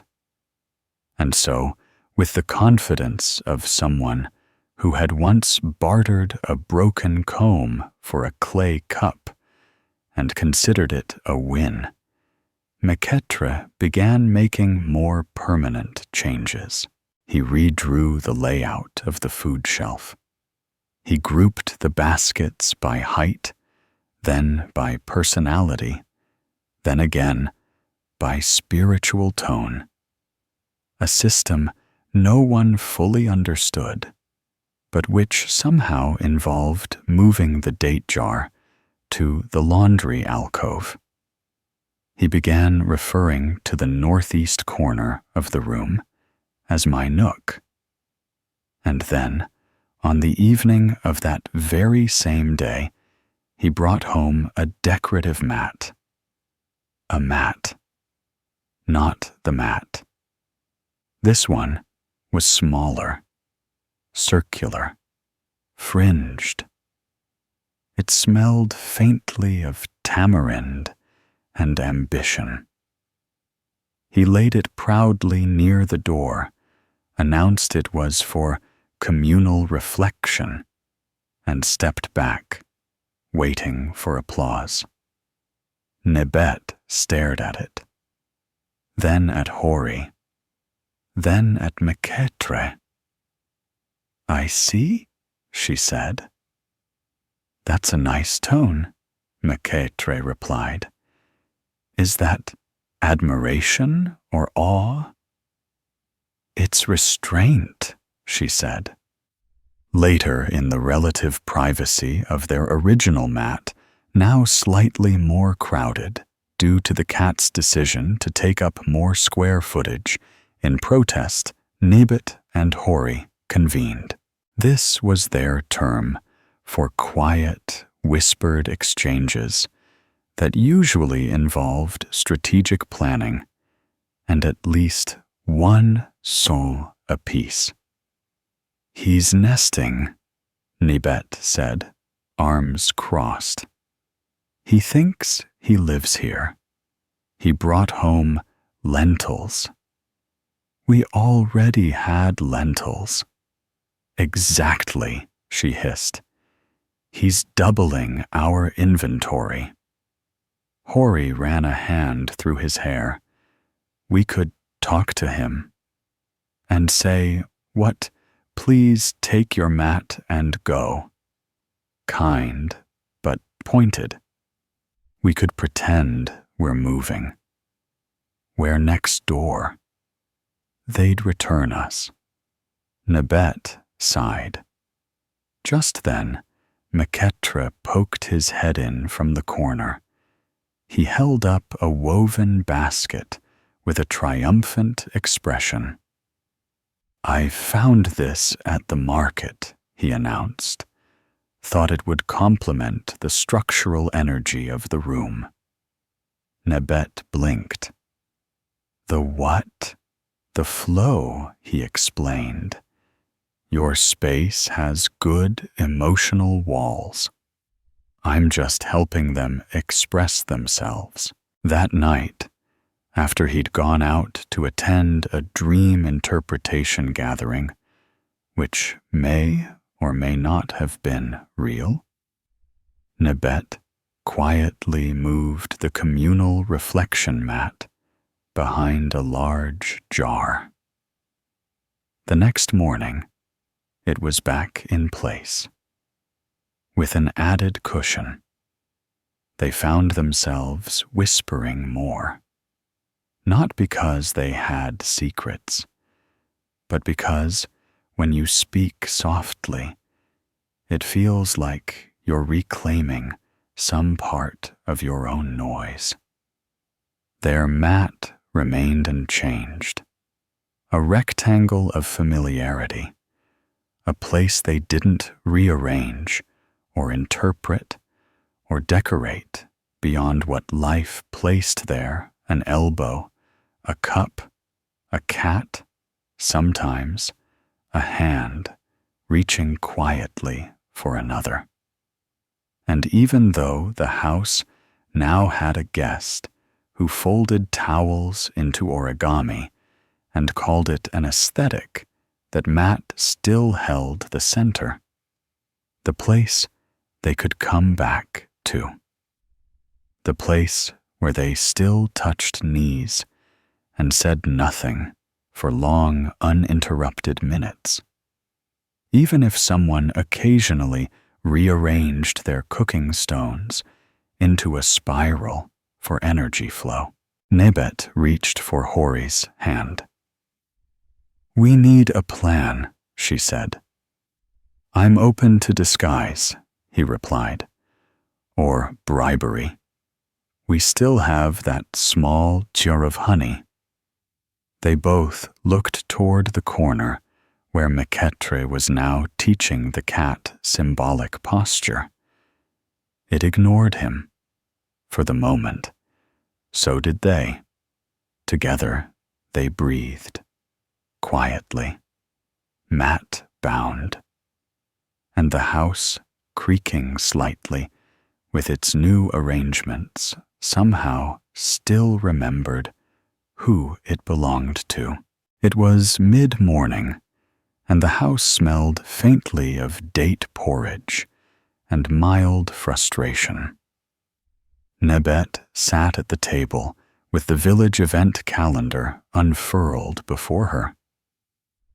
The calendar was not official exactly, just a well-rubbed papyrus chart, updated by Senenmut's niece and revised quarterly based on rainfall goat births and the phases of the moon.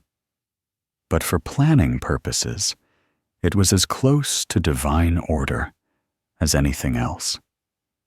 Hori watched from the threshold, arms folded, brow furrowed. "You think this will work?" he asked. "I'm not sure," Nebet said, but it's more polite than setting his mat on fire. Meketre at that moment was whistling in the courtyard, replanting something he claimed was a healing fern, but looked suspiciously like a weed from behind the water jars. Nebet dipped her reed pen and added a new event to the calendar. Pilgrimage Reflection and Spirit Realignment Workshop, hosted by Temple of Hathor. Attendance recommended for wanderers, seekers, and those without fixed domestic roles. She tilted the papyrus so Hori could admire her penmanship. That he whispered is brilliant. Subtle, she replied. Will Senenmut's niece believe it? She once scheduled a day of silence for cats, Nebet said. I think we're safe. The plan was simple. Let Meketre see the calendar. Let him think it was a genuine event. Let him believe that, as a spiritually attuned guest of flexible dwelling status, he was being subtly summoned by higher wisdom. That afternoon, while Hori adjusted the courtyard pebbles in a way that suggested urgent contemplation, Nebet casually unrolled the calendar near Meketre's resting mat. Oh, she said aloud, as if surprised. They've scheduled another reflection workshop. Meketre glanced up, brush in hand. Didn't we just have one? That was a different one, she said smoothly. This one's specifically for those between households. He tilted his head. Nomads of the soul. Exactly, Nebet said. Hori, from the far side of the room, added, I think they offer snacks. Meketre lit up, and thus the seed was planted. By sunset, he was asking questions about packing. By nightfall, he was folding his spare tunic and meditating with one leg raised to open the hip of destiny. Nebet and Hori sat on their mat again, closer than ever, hopeful, quietly. He's leaving. Hori whispered, I can feel the energy shifting. Nebet replied, barely suppressing a smile. The next morning, Meketre was up early. I've decided to attend, he announced, as if the decision had been divinely inspired and not gently manipulated by two increasingly desperate homeowners. I'll be gone for at least 3 days, he added. Perhaps 5, depending on the alignment of my journey essence. He packed 3 dates, a clay cup, and a mysterious scroll he hadn't read in years. Hori helped him adjust the shoulder strap of his bag. Nebet handed him a water skin and 3 pickled turnips for balance. They walked him to the edge of the village. He promised to write. He promised to meditate daily. He promised strangely to return with insight. They waved. He disappeared down the road, singing softly to himself, already imagining the self he might become. They walked home in silence. entered the house, closed the door, and stood there, not speaking, just breathing in the peculiar feeling of reclaimed space. The house was quiet, perfectly, blessedly quiet. No humming, no rearranged storage, no communal reflection mat. The cat, too, seemed calmer, stretching luxuriously on the mat and yawning with exaggerated relief. Nebet collapsed onto the cushion. Hori joined her. They didn't speak for a while, because silence, in its purest form, is a kind of intimacy. Then Nebet whispered, "Do you think it's wrong?" "What? That we're this happy?" "Absolutely not," Hori said. "We shared our home for 6 days. With grace, with patience, with only minor plotting." They lay back, shoulders touching. The breeze filtered in gently. The space felt wider, lighter. And even the mat, though unchanged, somehow cradled them differently, as if grateful too. Nebet looked at Hori. "I left his little mat in the corner," she said, as a reminder, as a warning. They laughed softly. Outside, the first star appeared. Inside, the house returned to its old rhythm, and their fingers, reaching across the mat, found each other again. It had been 3 days since Meketre's departure.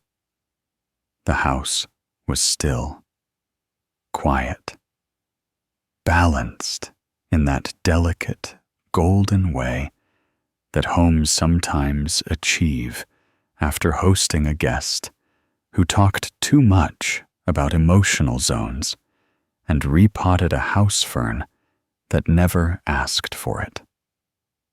Nebet and Hori were enjoying the silence, profoundly. Each morning, they took their tea in near ritual hush. They didn't need to whisper. They just didn't talk unless they wanted to. A luxury they'd nearly forgotten. The cat, who had resumed her preferred spot on the center of the mat, seemed to approve of this restoration of natural order. On the 4th morning, just as Hori was adjusting the shutter angle for ideal airflow, a knock interrupted the stillness. A gentle knock. Not urgent, but very definitely not imagined. Nebet exchanged a glance with him. "Too soon," she whispered. Hori opened the door slowly. It was not Meketre. It was a young scribe, barely past his apprenticeship, holding a scroll tied with what appeared to be hair. "No message," the boy said brightly. "Just this." He handed it over, bowed in the way scribes are trained to bow before they've earned a reason to do so, and departed. Hori examined the scroll. Hair tied. That feels dramatic. Nebet untied it carefully and unrolled the papyrus across the table. It was, of course, from Mektre. The handwriting was undeniably his large, loose, and determinedly diagonal. The first few lines had the structure of poetry, though none of the rhythm. The rest was prose, if prose could be composed entirely of metaphors about sand, spiritual shadows, and a beetle he had befriended named Chemu. Nebet read aloud, "I have found the temple," or what I believe is a temple. There is a wall. It may not be spiritual in function, but it certainly feels committed. She continued, voice flat and rhythmic. The dreams are potent, possibly from the pickled turnips, or possibly insight. Either way, I have constructed a reflection pile using 6 stones and my water cup. I am waiting. She paused. He is waiting. Hori raised an eyebrow. For what? The scroll continued. If you are called, if the wind shifts or the pots hum, I invite you to join me. Nebet set the scroll down. They stared at it. The cat, still lounging on the mat, flicked her tail, once unimpressed. Well, Hori said, we did say he'd return with insight. I didn't think he'd return via scroll. They rolled the papyrus and tucked it beside the cooking jars, unsure whether to save it or repurpose it as a fan. For the rest of the morning, they tried to pretend it hadn't arrived. But its presence lingered. Nebet found herself glancing toward the door more often, just in case another scroll came sliding beneath it. Hori checked the path near the fig tree, searching for any beetle-sized altars or signs of approaching metaphysical confusion. That night, they lay on the mat again, side by side, still close, still quiet, but with the faint awareness that their former guest was out there somewhere, possibly meditating beside a wall and whispering to root vegetables. Do you think he's serious? Nebet asked. About the pile of stones? About inviting us? Hori was quiet for a moment. I think he said, slowly, he misses being here. Nebet looked toward the darkened ceiling, then back at Hori. He should have just said that. He did. Hori replied, in the way only he can. They fell into silence again, not heavy, but a bit more reflective. A scroll, however strange, had made them remember the part of hosting that had surprised them. The odd pleasure of sharing their space, the brief expansion of their routines, the mild chaos that occasionally made them appreciate stillness all the more. Nebet traced a fingertip across the mat's edge. If we visited, she asked, just for a day, would that be wrong? Only if we brought the cat? Hori replied. They smiled. And while no decision was made and no plans committed to parchment, the possibility of a small journey began to settle between them quietly, like a story still being written.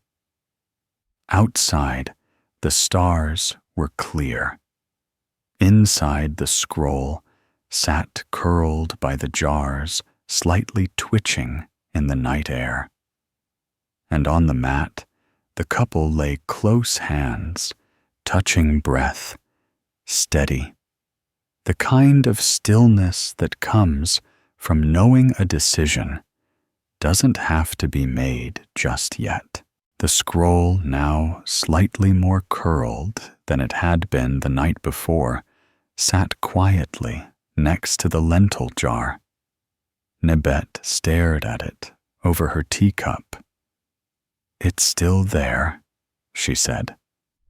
"It hasn't grown legs," Hori replied. "No," she agreed, "but it has grown implications." The mat creaked faintly beneath them as the cat shifted positions for the third time that morning.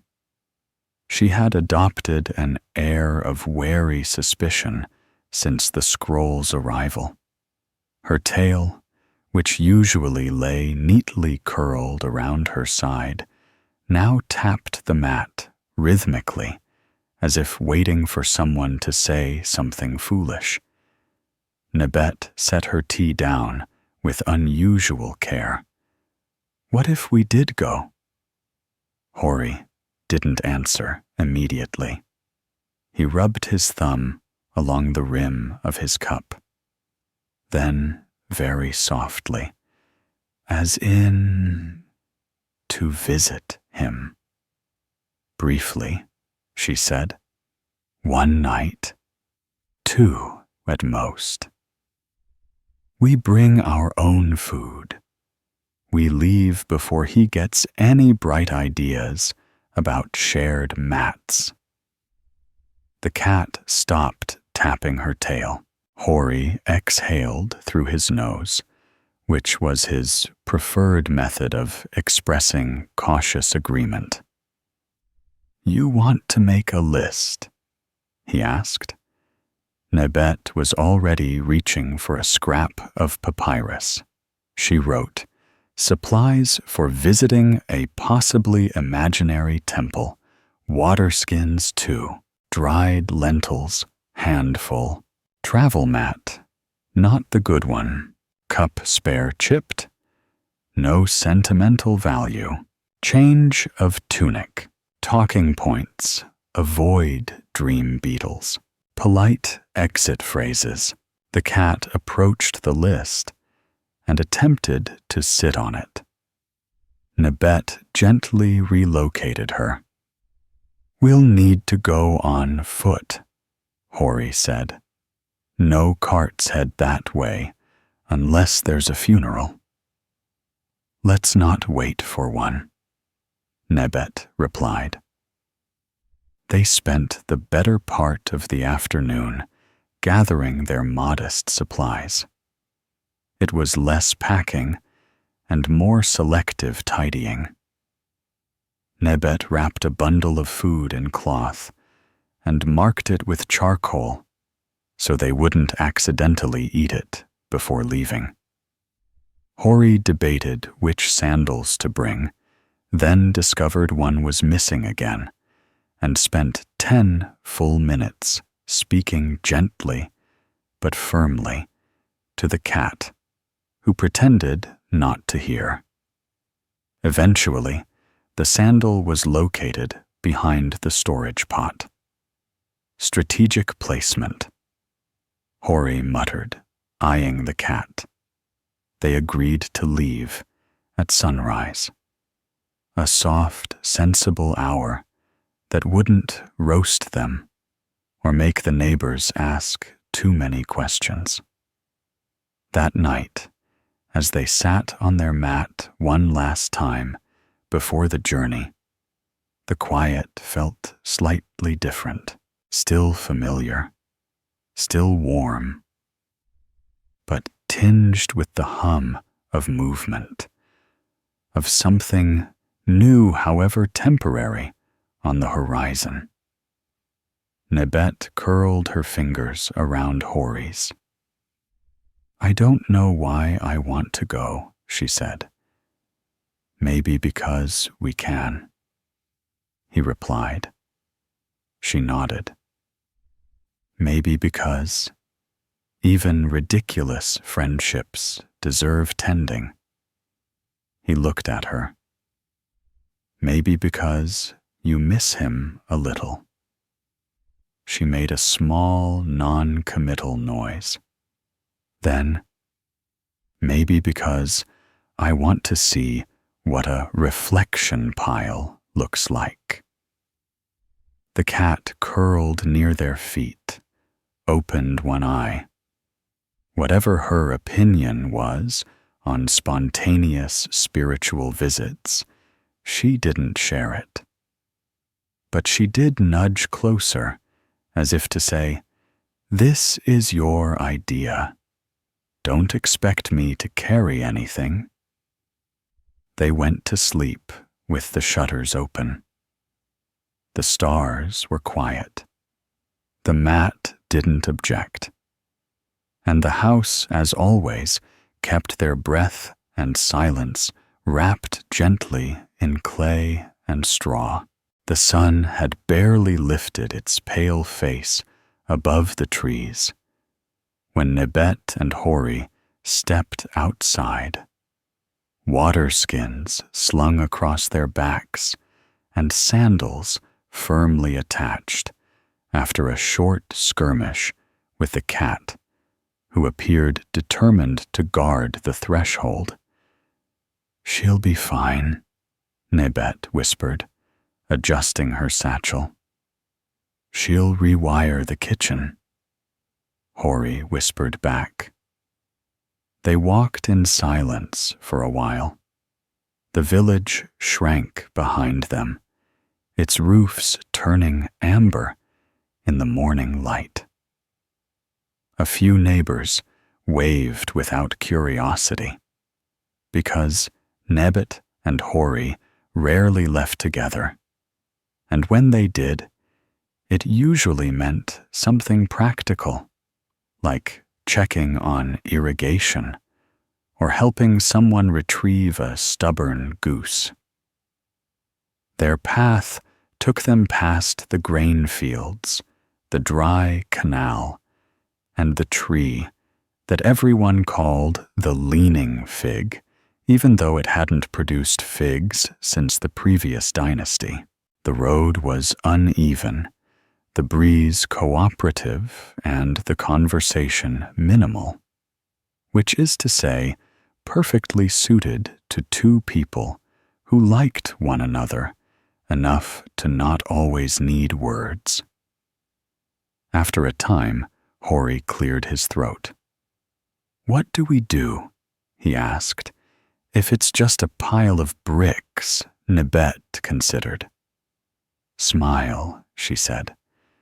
"Say something vague about resonance. Eat our lentils. Leave before sundown."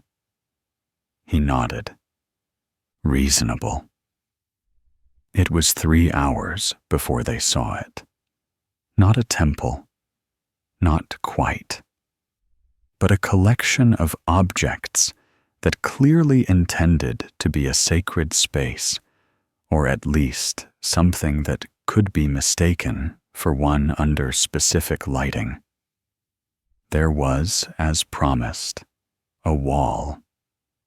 It was low, uneven, built from stones that appeared to have been carried from at least 3 different places, then arranged with what might have been intention or what might have been guesswork.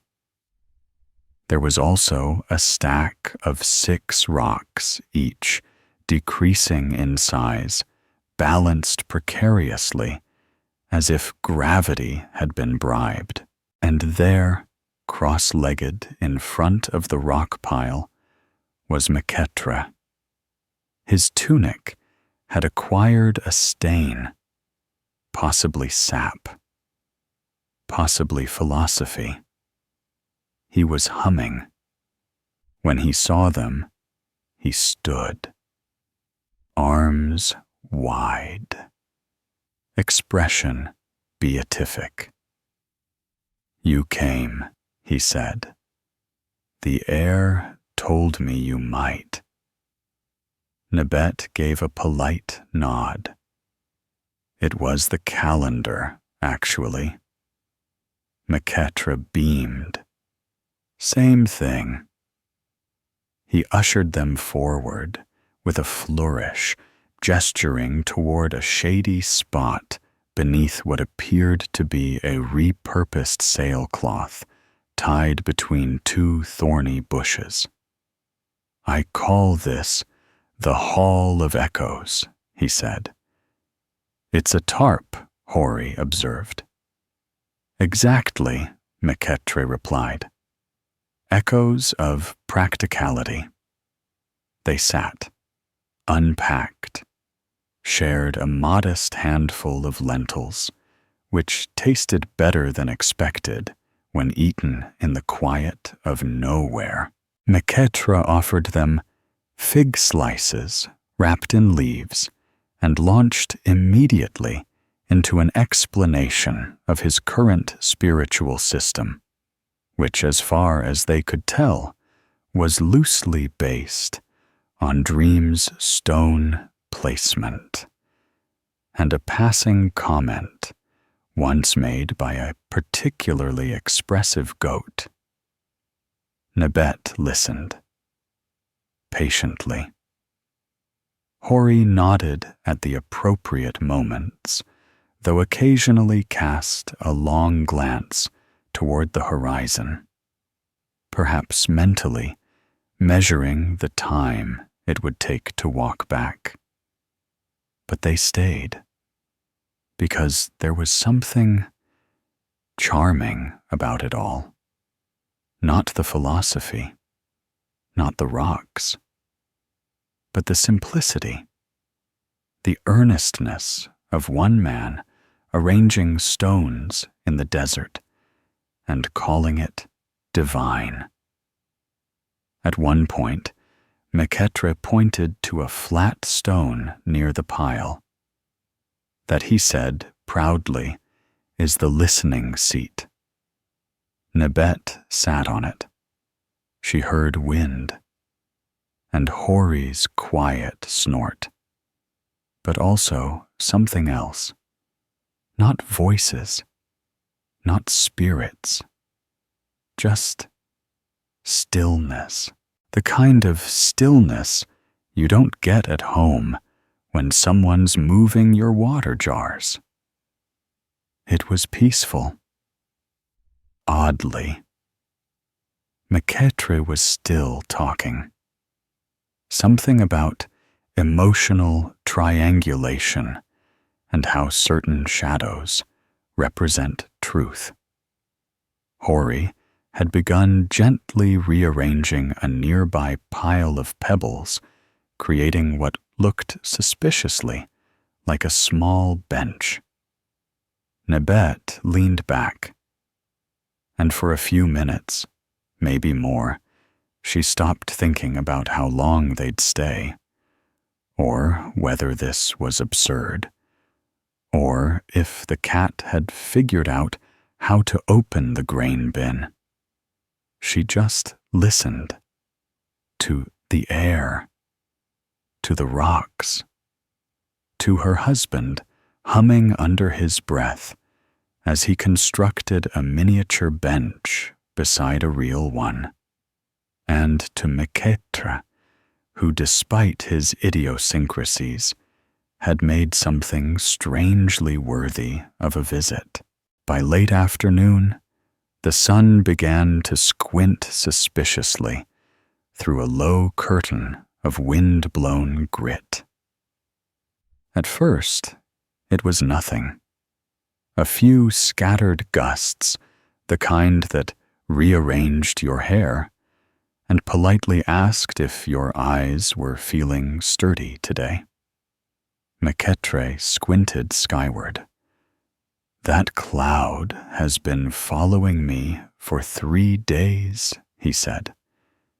"It looks like every other cloud, Hori replied. Ah, Meketre said knowingly. But you're not emotionally attuned to its pattern. Nebet, from her perch on the listening seat, watched a small swirl of dust curl up from the ground and politely deposit itself in their food pouch. We may need to pack up, she said. But it's only a whisper, Mekedre said. The next gust hit with a little more enthusiasm. A cloth flap tied carefully above the Hall of Echoes snapped loose, then flailed, then collapsed entirely in what could only be described as a dignified tantrum. By the time Hori retrieved it, the wind had turned earnest. Meketre tilted his head. Robe, fluttering eyes closed. It's cleansing, he said. The spirits are realigning the perimeter. They're also throwing sand in my tea, Nebet observed. With a kind of practiced teamwork, only possible after many years of cooperative surprise, Nebet and Hori began securing their bundles, weighing down the food pouch, rolling the travel mat with military precision. Meketre watched with admiration. You two are very practical, he said. Nebet muttered, years of practice. We'll need to find shelter, Hori said. Something with sides. Meketre's face lit up.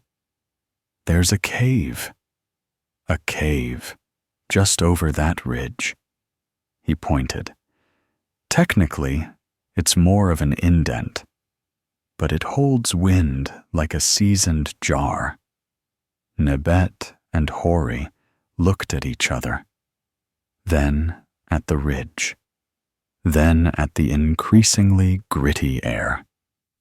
We'll take the indent, she said. The walk was short, but full of sideways blinking and dramatic fabric flapping. The cave indent was indeed real. A shallow hollow in the stone, just deep enough to sit and not feel entirely exposed to airborne sediment. Inside, the wind softened. The dust paused. They exhaled. Well, Hori said, brushing sand off his tunic, this is a development. Nebet unfurled their mat. At least it's dry. Meketre immediately set about arranging small stones in what appeared to be a semicircle to encourage passive dream absorption. The wind howled faintly. The sky, now tinted a muted peach, suggested that walking home would be less sensible than waiting. And so, by gentle default, they settled in. One night. Just one. Nebet unwrapped the lentils. Hori poured a bit of water into their shared cup. Meketre produced from somewhere in his many-pocketed tunic a single fig and a folded scrap of papyrus containing a poem he insisted was divinely inspired by a cloud last Tuesday. As the light dimmed, they huddled together modestly, quietly, not out of fear or cold, but out of the kind of necessity that softens the space between people. The kind that says, we may as well be close, if only for a while.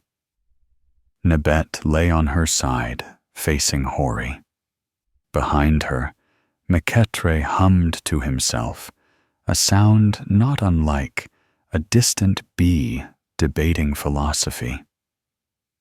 "You remember the first storm we sat through together?" she asked quietly. "In the granary," Hori said. "You were covered in flour, and you thought it was divine punishment. I thought you were a ghost." She smiled. "I was pale. You were luminous." She raised an eyebrow. "You were concussed." He grinned. "Still true." They fell into silence again, a blanket of warmth wrapping around them despite the growing chill outside. From behind, Meketre whispered, "This moment has layers." They ignored him. The cave was quiet now. Not completely, but enough. Enough for breathing. Enough for remembering. Enough to feel without needing to name it. Outside, the wind softened. Not gone, just less urgent. Inside, 3 people rested side by side. One couple, familiar and tethered. One friend, strange but welcome. And a mat, old, travel-worn, reliable, spread beneath them, holding them all quietly. The cave, or indent, as Meketre had insisted on calling it, smelled faintly of fig dust, and the subtle warmth of 3 people having breathed in the same quiet space for an entire night. The wind, which had spent most of the evening rustling the fabric of the desert with determined authority, had faded into the sort of hush that suggested it had remembered something else it needed to do somewhere else. Nebet stirred first, not dramatically, not with the kind of gasp reserved for dreams or revelations, just a gentle shift, a blink, a soft awareness that morning had returned, and with it the responsibilities of the day, or at least the idea of them. Hori was beside her, blinking at the ceiling of the cave like it might offer breakfast if he stared hard enough. Meketre, already upright and chewing thoughtfully on a fig stem, nodded solemnly. "We survived," he said, as if this had been in question. "It was a breeze," Nebet replied, brushing grit from her sleeve. "A breeze with ambitions," Hori added.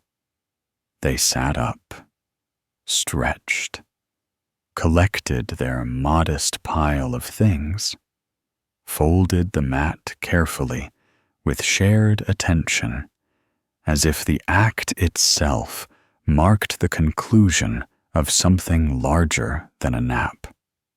Meketre walked outside first. "The air has changed," he said.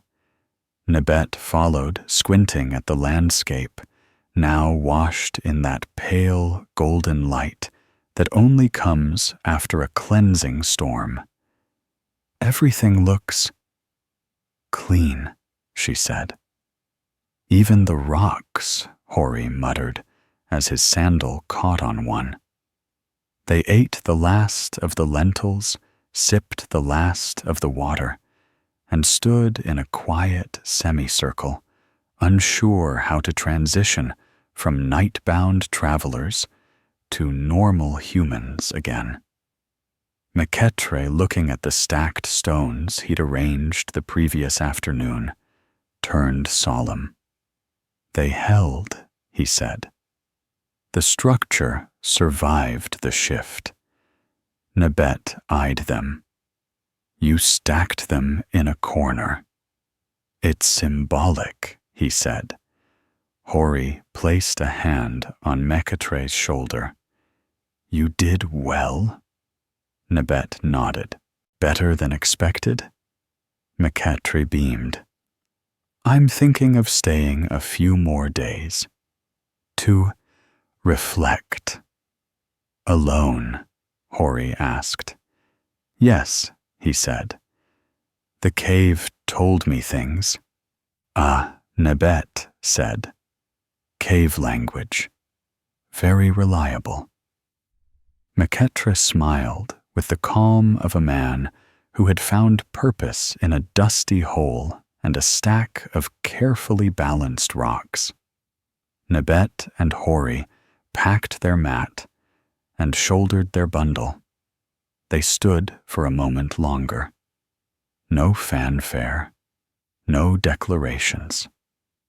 Just the kind of farewell that's warmer for being soft. If you ever visit again, Nebet said, give warning. I'll send a scroll. Meketre promised, tied with actual string this time. Thank you, Hori said. They turned, started walking. The road home was the same, but different now. The wind had shifted the patterns of sand just enough that familiar landmarks had become slightly misplaced. The leaning fig tree leaned slightly more. The dry canal shimmered faintly with light, as though it had remembered how to hold water. They walked in silence for a while. Then Hori said, I think he'll be all right. Nebet nodded. He's always been a little all right, and a little not. The cave suits him. It suits the quiet, she said. And he talks less in a cave. They smiled. By midday, the rooftops of their village began to reappear. Small and familiar and unassuming. Their house, when they opened the door, smelled of dust and cat and home. The mat was still there. The good mat, unfolded exactly as they'd left it. The cat appeared tail up, gaze disapproving, as if they'd taken far too long to return from whatever silly adventure they'd gone on without consulting her. Nebet set down the bundle, poured water into a shallow bowl, sat. Hori joined her. Neither spoke, because home, like a mat well used, does not require ceremony. It just asks for presence, and perhaps, now and then, the memory of a silly friend in a shallow cave who thinks rocks are spiritual and figs are conversational.